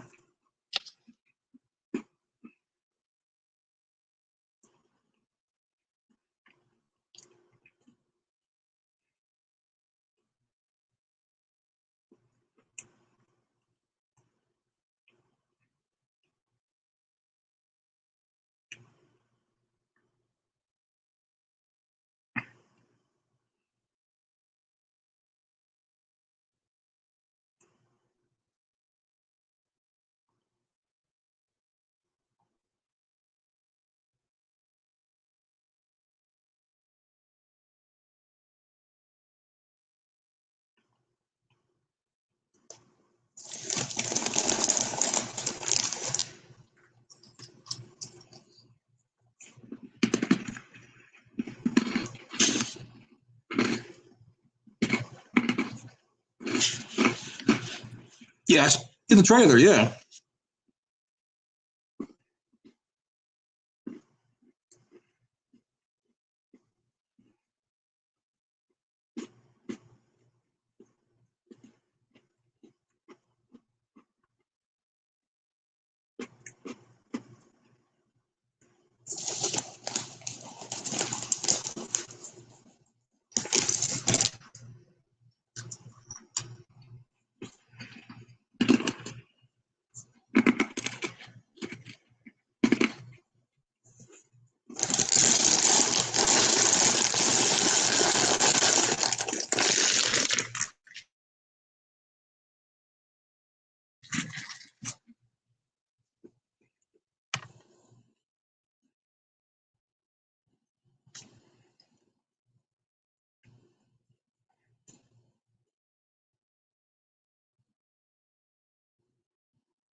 I think Marielle's able to handle it better than Julie and Randall because she has Christy. But what if she loses Christy?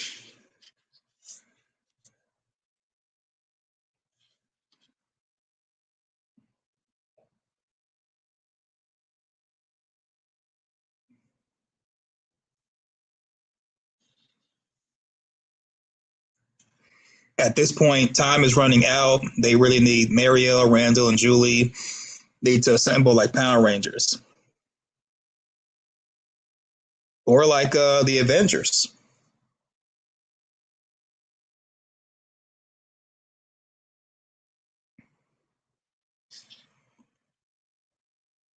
Oh, thanks for what?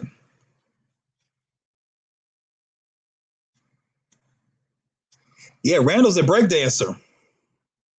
I've seen him breakdance, and he's actually really good. I'm surprised they don't have him dance on the show. Yeah, I think everybody in the cast has like another talent besides acting.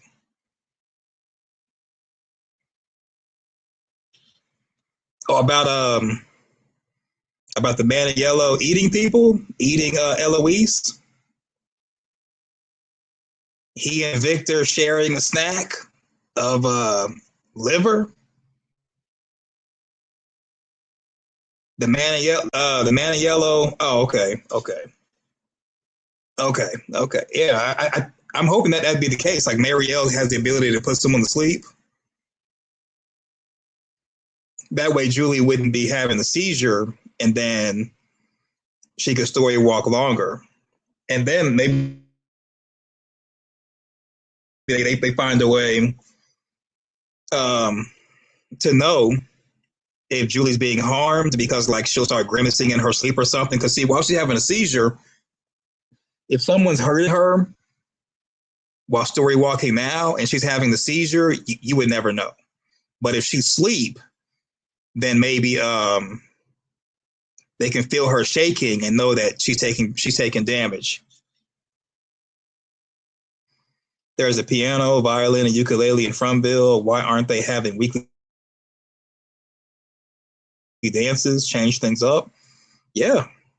Well, probably the same reason they're not having weekly meetings, because they want to be trapped.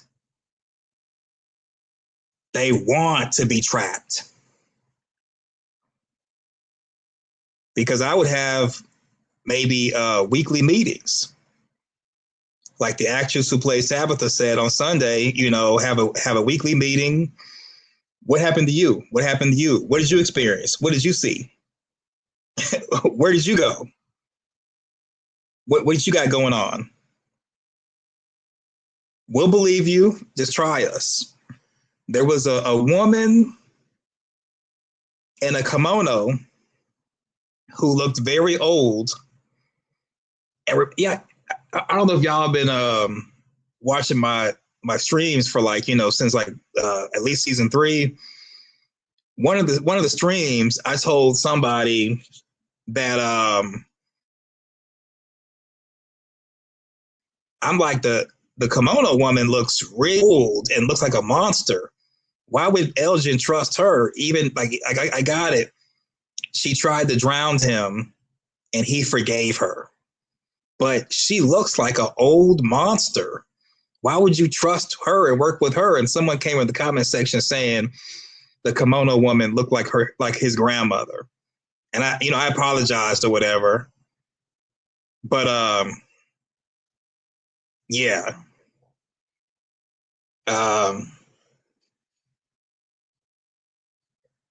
People be on some nonsense.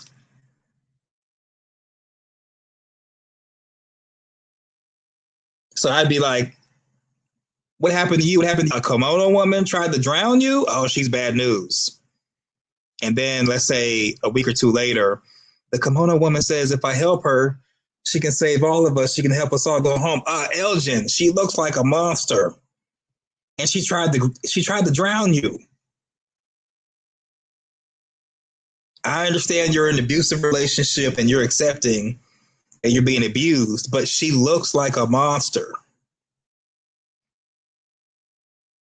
It's very difficult to trust somebody who looks like a monster. Do not help her. Don't help her do anything. Do not pass go. Do not collect $200.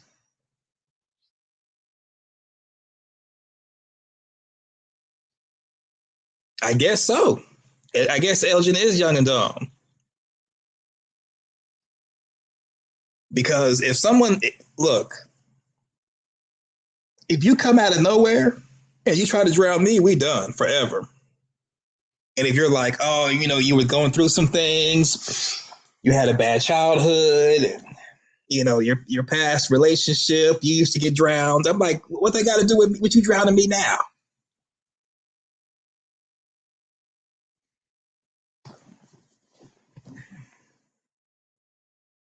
You drowning me right now. Talking about some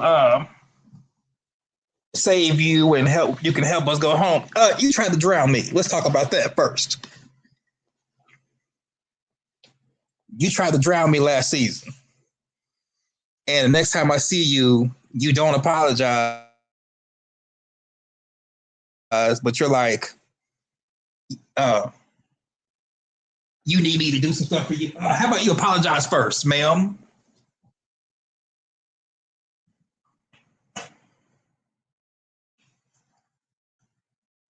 You know what? I need to do a series called Too Nice and talk about everybody who's just been too nice and from. Because some people are just too nice. They just too nice. Come on up. What could have been my past wife? You know what? Incognito, we like you, we love you, but your comment is the first Mita is Martin of this stream. This kimono woman could be, you said man in yellow, but I think you're meaning your past wife. Because I think you're saying the kimono woman was your past wife, not the man in yellow's past wife. Incognito, what's going on?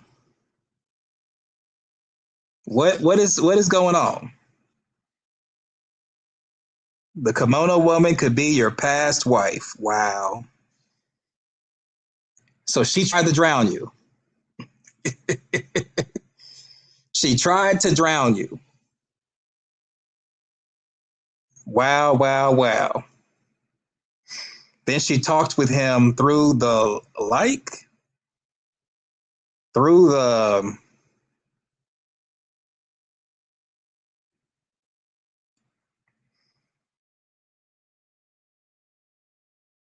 drown me, look like a demon, like I would ask for an exorcism. Yeah. I mean, as soon as the kimono woman pulls up and is like, look, I need you to help me. If you help me, I can help y'all go home. You tried to drown me. Let's start that conversation. No, meet me in the root cellar right now. No. You meet me where we are right now and tell me about this whole you tried to drown me. And then when it's even worse, you was singing while you was doing it, so you was enjoying it. Well, what's up with that? Let's start off discussing you trying to drown me and you singing at the same time, as if you enjoying it. Right, meet me in public. I'm not trying to meet you in no root cellar. You didn't try to drown me at first. You tried to drown me, and you was singing while you was doing it. Some people whistle while they work. You whistling while you trying to drown me in a tub. You see, I was trying to relax. I'm fully clothed. So obviously I wasn't trying to take a bath, and here you come. Trying to hold me down and you singing while you're doing it, but now you want me to help you give birth. No, let's talk about you trying to drown me. I'm fully clothed. You singing to me, or you singing to yourself, or I guess you had your friend there with you, the music box. You singing to the music box. Why are you trying to drown me? Let's talk about that first. See, Elgin's too nice. Elgin is too. You know what? We're about to do this right now. This is the Too Nice series. Too Nice. Too nice. Like basically you are Will Smith. You're too nice. We'll start off with Elgin. Elgin, why did you think that someone who tried to drown you and was singing while they were doing it would ever mean anything positive to you or for you? She tried to drown you.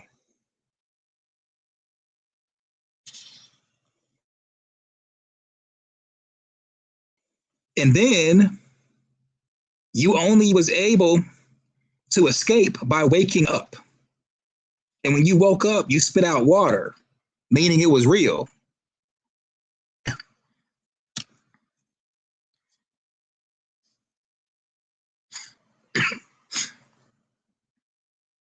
So you could have died for real. And she talking about some, she need your help.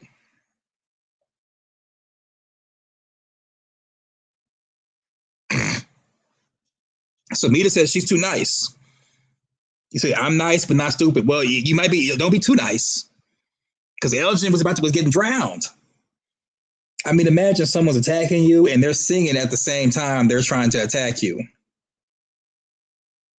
That's like the biggest red flag there is. The red flag is so big, it's damn near a hot air balloon. That's how much flag it is. So Elgin, you forgave the kimono woman, but she was trying to drown you, and she's singing while doing it. I'm like, what? We would have to have a lengthy conversation about what was you singing? Like what was you doing? Don't worry about that.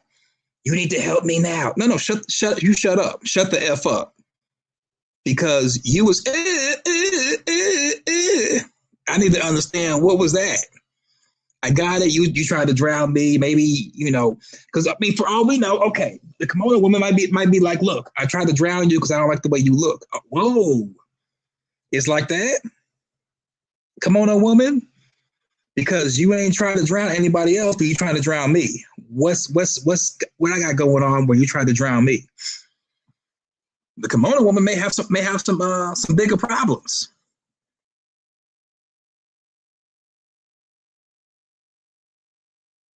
I mean, basically, the kimono woman might have been trying to drown him because of his race or because of his gender. So I'd be like, look, kimono, why was you targeting me and you haven't tried to drown anyone else? Because she could be like, well, you're the only one worth drowning. You're the only one having dreams around here. Well, what about Ethan? Right. She didn't try to drown anybody else. That's what I'm saying. See, for this Too Nice series, we need to break down. No one else got the smoke from the kimono woman. She wasn't trying to drown anybody else. She's singing while she's trying to drown Elgin.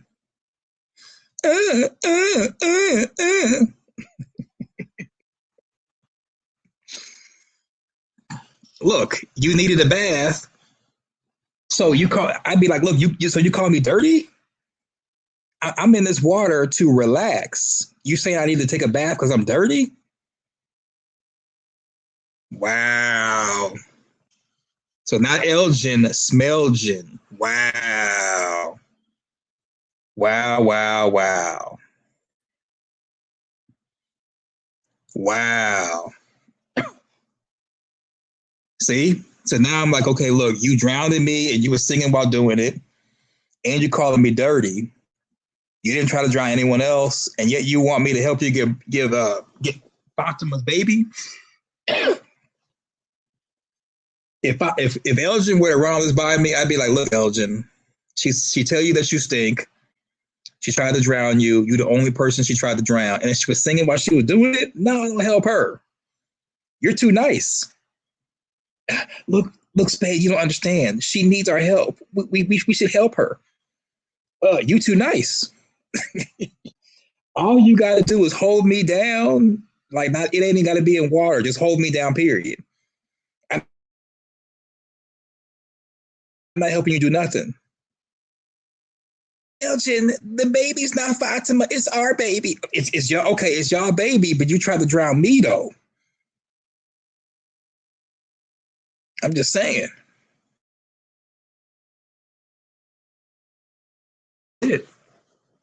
That's it. That's all.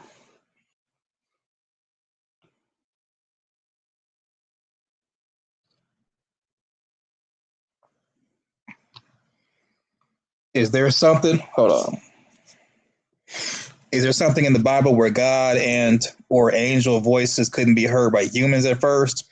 So I'm gonna say no, because in Genesis, which is the first book of the Bible, the first human was Adam, and they were having a whole conversation.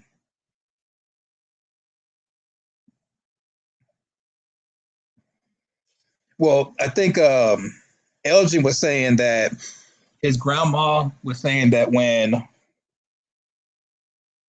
I think it was Joseph, when the angel visited Joseph and told Joseph that Mary is pregnant with the Savior, the first thing the angel said was, "Fear not." So I think Elgin was talking about that when his grandmother said that angels were terrifying because of that. But I'm like, look, you don't know if the angels were looking like the kimono woman. Okay, let's just say her appearance is terrifying, and that's what that was. She tried to drown you, sir. Her appearance looking crazy is one thing, but she tried to drown you and she was singing? Bruh, you too nice. You too nice.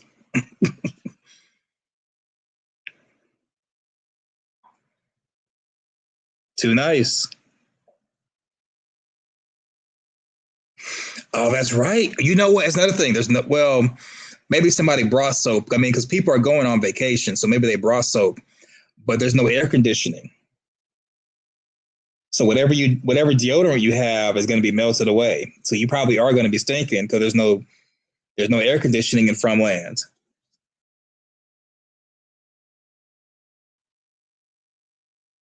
Yeah.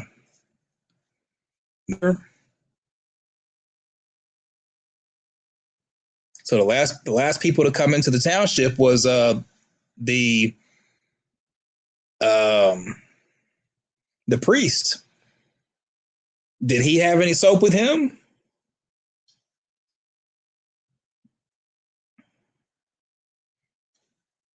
Yeah. Liver delivered by Man and Yellow Butchers, and guess who got the first piece of liver? Victor. Yeah. There we go.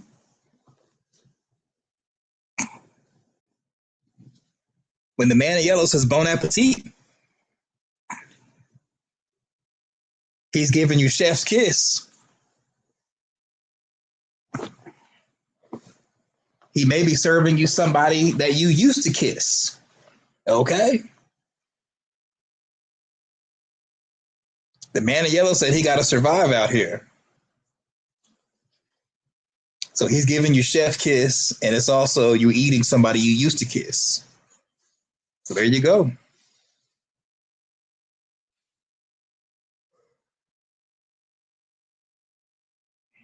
So there you go. So yeah, Elgin's too nice.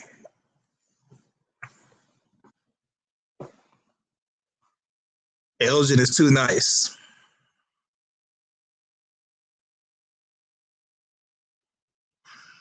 Someone else who's too nice?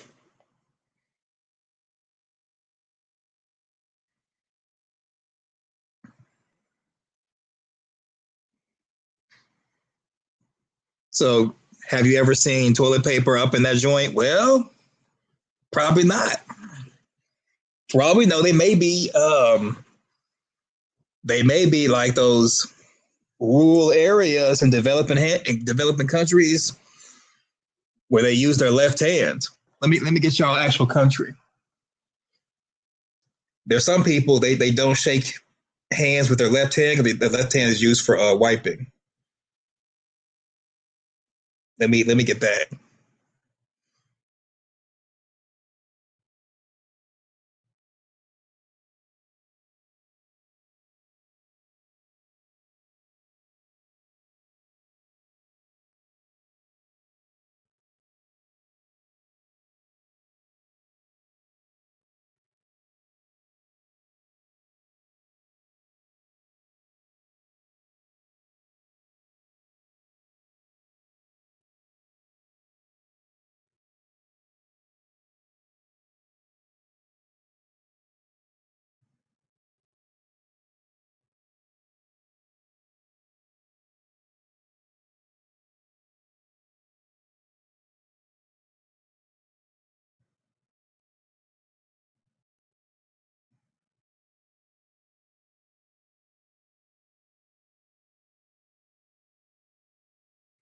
So it's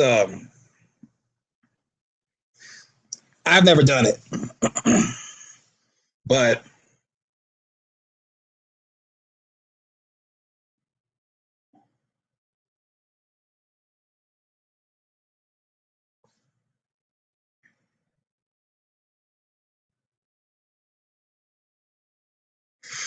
so there's Islamic toilet etiquette.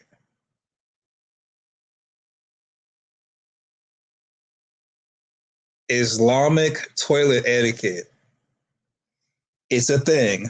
If you want me to put it on screen, I will.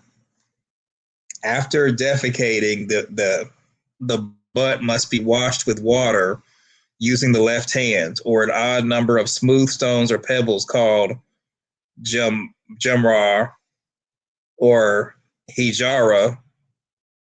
Many jurists agree that toilet paper suffices in place of these stones.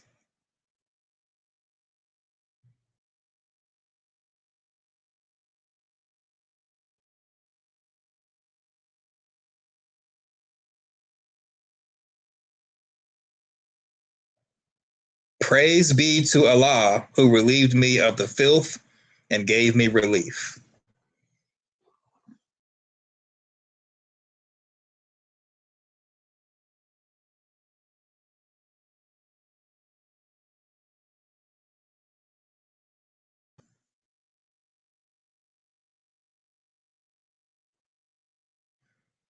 Well, according to, okay, let me pull it up on the screen.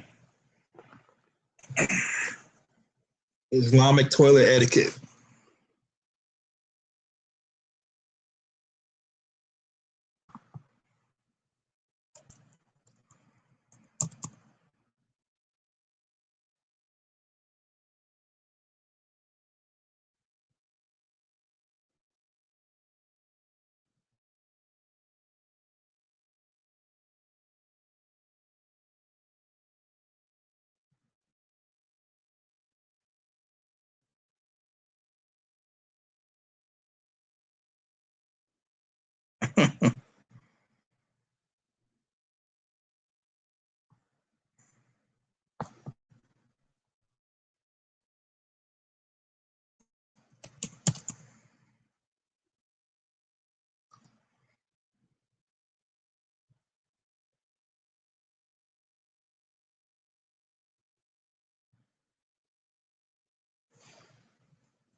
My computer's moving slow.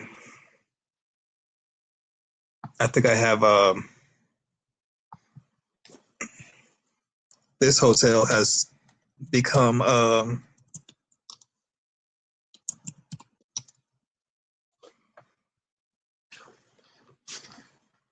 this hotel used to be a premier hotel.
Test, test, test. We got not able to hear me the whole time.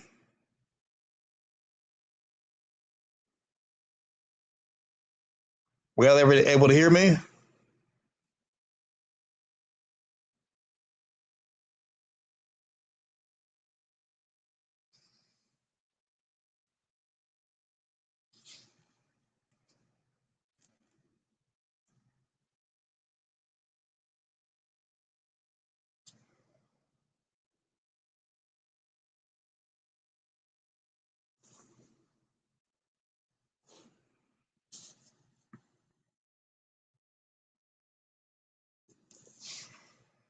Yeah. Okay, you can hear me. So when I was talking about the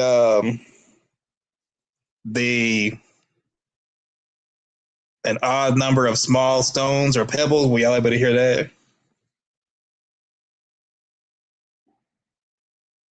Wow. I've been talking for like, I don't even, you know what? If you all haven't heard me for like an hour, I've been talking. I guess I just wasn't on the stage. And oh,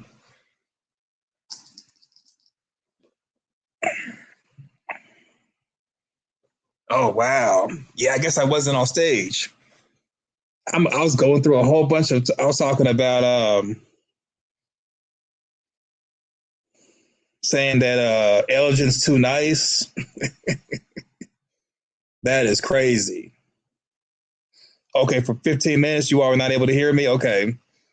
Well, to sum up what I was saying, because Mita said that there was no toilet paper in Fromville, so I said, oh, well, maybe they used the left hand like the Islams do.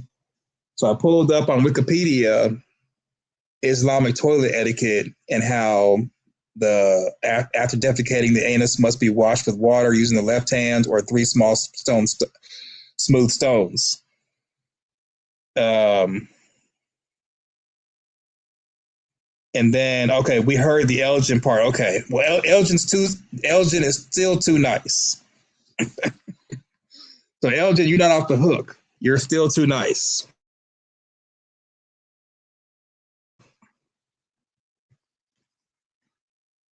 Elgin is still too nice. Let's see who else is too nice.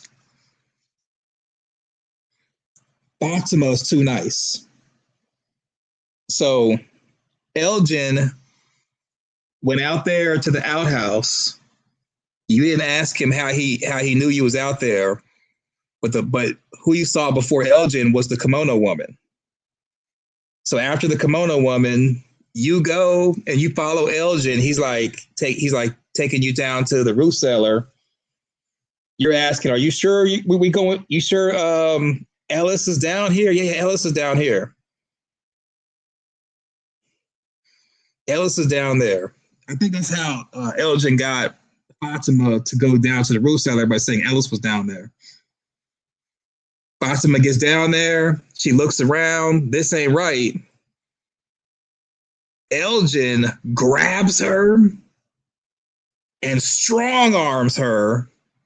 You know, when people use the term manhandle, Elgin manhandled Fatima and forced her into the root cellar room. Manhandled her. And then as Fatima was kind of like asking to be let go, Elgin's like, no, it'll be over soon as far as when the baby gets born. So Fatima, you got manhandled and forced to be in the root cellar. This man put hands on you, forced you to be in the root cellar, lied to you. Then you gave birth to a monster baby, and the kimono woman was there. When you hear Victor and Tabitha, she tells you to be quiet. You take glass and you put it towards your stomach. The kimono woman grabs it, puts it towards your neck. The kimono woman was like, I don't need you. I just need the baby.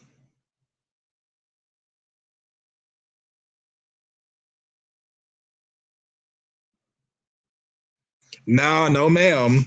The kimono woman did not possess Elgin. Elgin made a choice. Elgin is too nice. He made a choice. I know we want to take up for Elgin. No, Elgin's too nice, and Fatima's too nice. Fatima's too nice.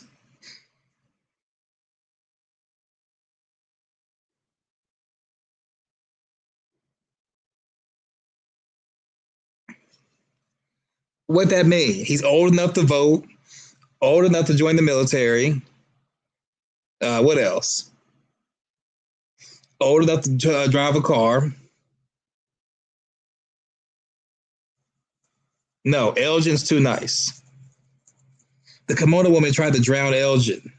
And he's like, well, my grandma said the angels sometimes can be terrifying.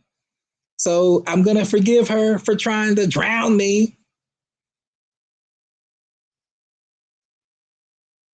I'm going to forgive the kimono woman for trying to drown me.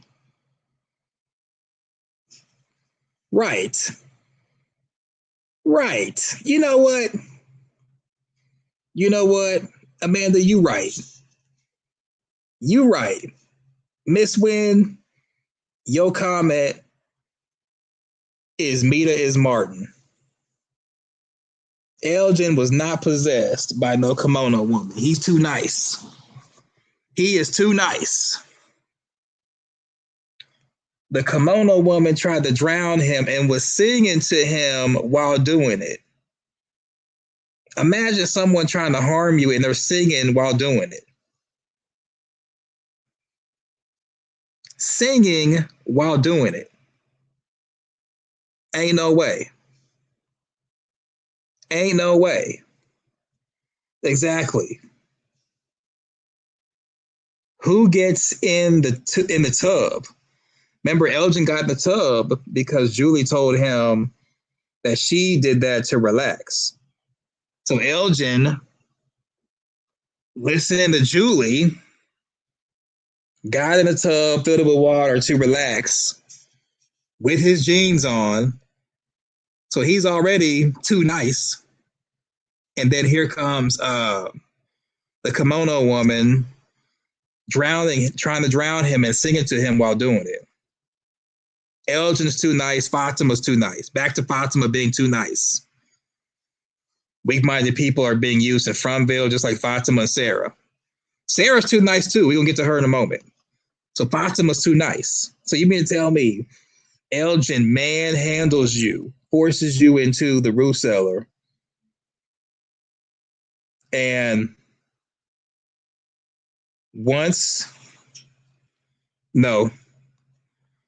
and then once after you give birth, you're tired, you're worn out, you've been violated. Instead of directing your anger at Elgin for keeping you down there and having you give birth to what appeared out of nowhere and was looking at you crazy, you lash out at Boyd, Ellis, Donna, Christy. I told you. I told you. You're mad at them for not believing you, but not mad that you was taken advantage of, violated, gave birth to a monster. Elgin manhandled you, and you mad because people didn't believe you, and what the machine was telling them, the what's it called? The ultrasound machine. So you more mad at people not believing you than the evil side violating you and forcing you to give birth. And then you walk into the kitchen of Colony House. Elgin's down there. You instantly forgive him. You say this place makes good people do bad things. So Elgin gets a pass, and now you got him bringing you dirt and water to make you a mud monster, aka Golem. Fatima's too nice. She's too nice.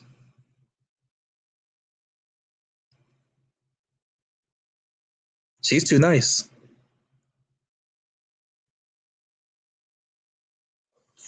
Too do one more, then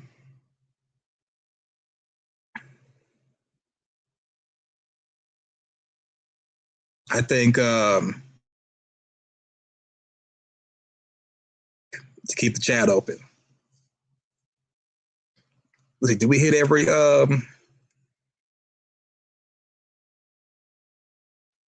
let's see, we did Julie's book club in the beginning. Did Christopher escape the township? I think I mean, it would make sense if Christopher did not. I mean, he did escape the township. If well, it may not necessarily be Christopher. One of Jade's past selves may have escaped the township, and that may be where Jade gets the information from as far as to go forward. Because it is possible that one of Jade's past selves did escape the township. Because if no one escaped, then Jade should not be getting any information. And Jade, we did see a trailer where Jade told Boyd that he has something. So one of the past selves had to have had success for Jade to be talking to him and get something. And it could be Christopher. Maybe Christopher escaped the township because we don't know how he died or when he died.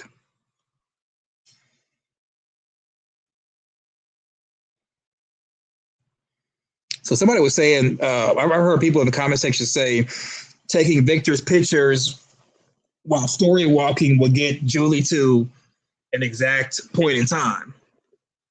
Which, okay. But so either Victor has power or there's something about a picture and like thinking about an event which would get Julie to where she wants to go. But I imagine that she's been thinking about her dad dying.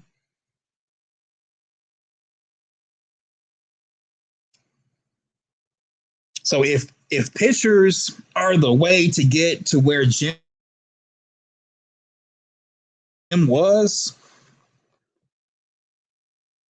that would mean either Julie or Victor would have to try to draw the event. And so if not Victor, maybe it's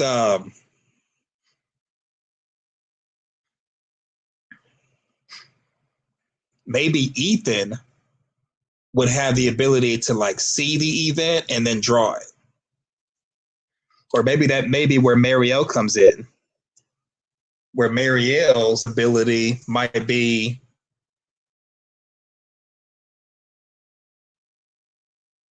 to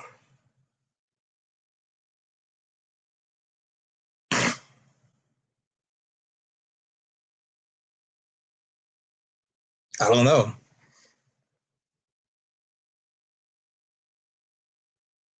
Because it seems like if Randall's able to use the cicadas in Julie's story walking, I imagine that Marielle may play a benefit of either putting Julie to sleep, or maybe Marielle would be able to see an event.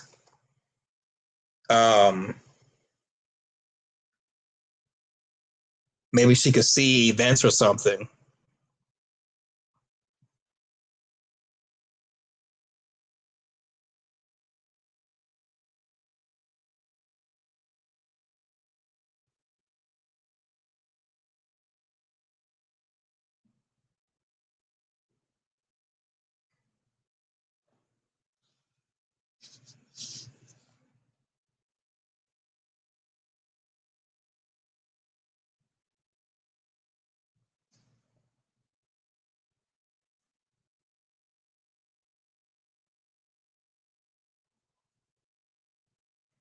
Okay, that's good to know.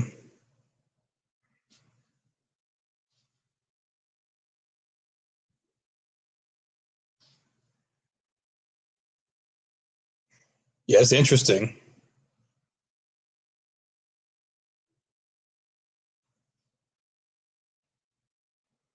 So now Christopher and Miranda had a child. They were in Fromville that long.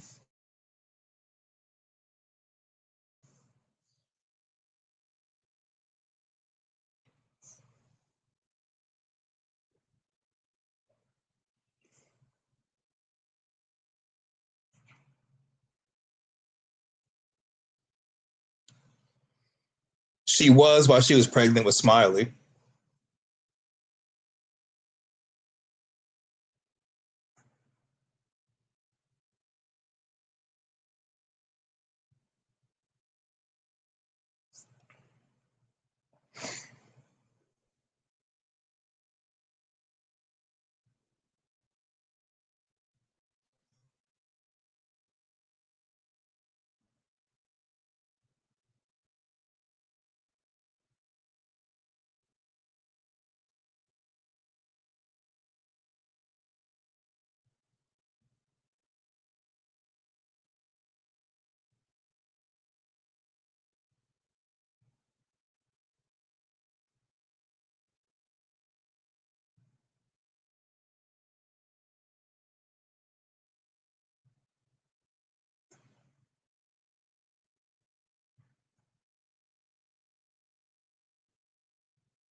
What's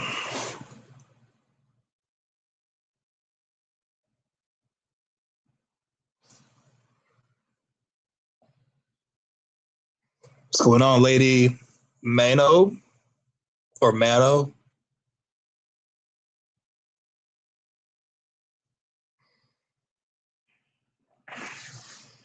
All right, so that concludes the chit chat from me. I'm gonna keep the chat open though, in case anybody wants to keep chatting.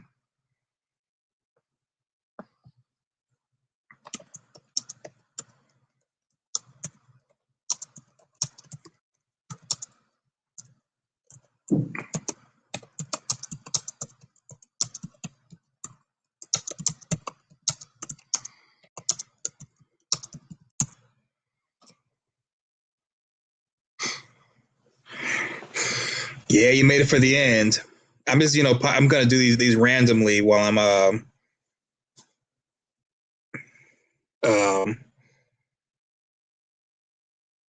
away from my state of Nevada and traveling. So these are gonna be random. I'm gonna try to remember to do emails for when I do the random stuff.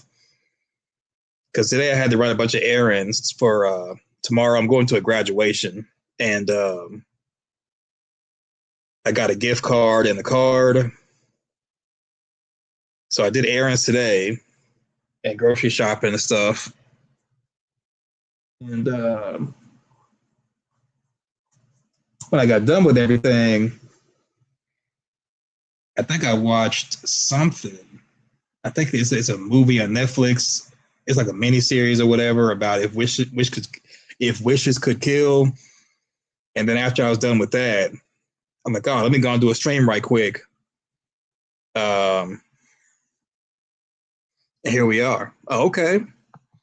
Enjoy the water park. All right, see everybody.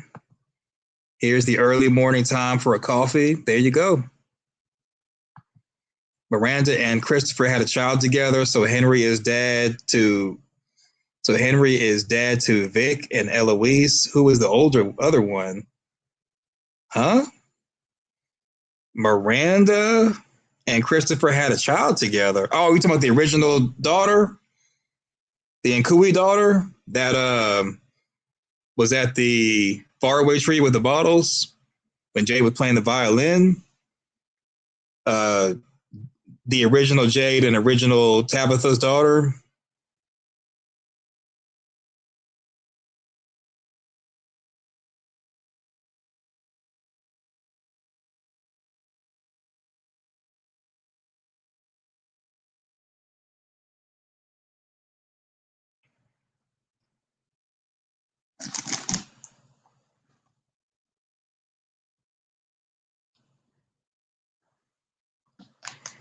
You talking about that one?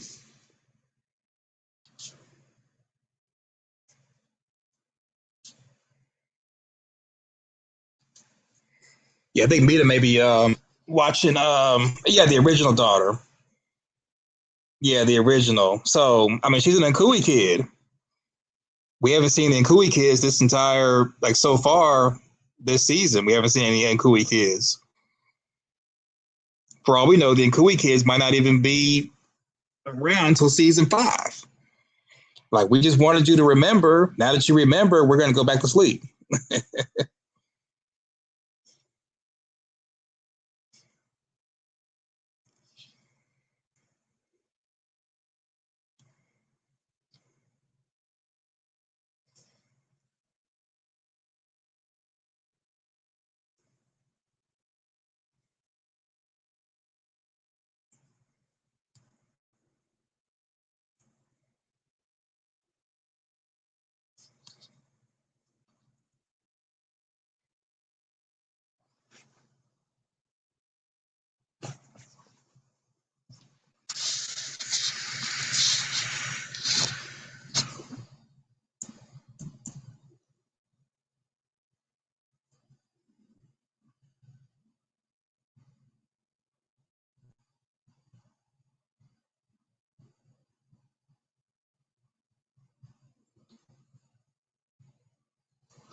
Make prolific confessions into the master plan. I feel like they will never let me shine.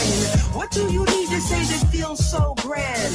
Why is yours so much better than mine? I gotta wait in line for you to feel me. I got to hold my time for your healing. I got to take a back seat. Are you kidding? I got to grab my chance cause it's fleeting. Cause this just feels like yesterday. This just feels like yesterday. Oh, this just feels like yesterday. Oh, this just feels like yesterday. Hey.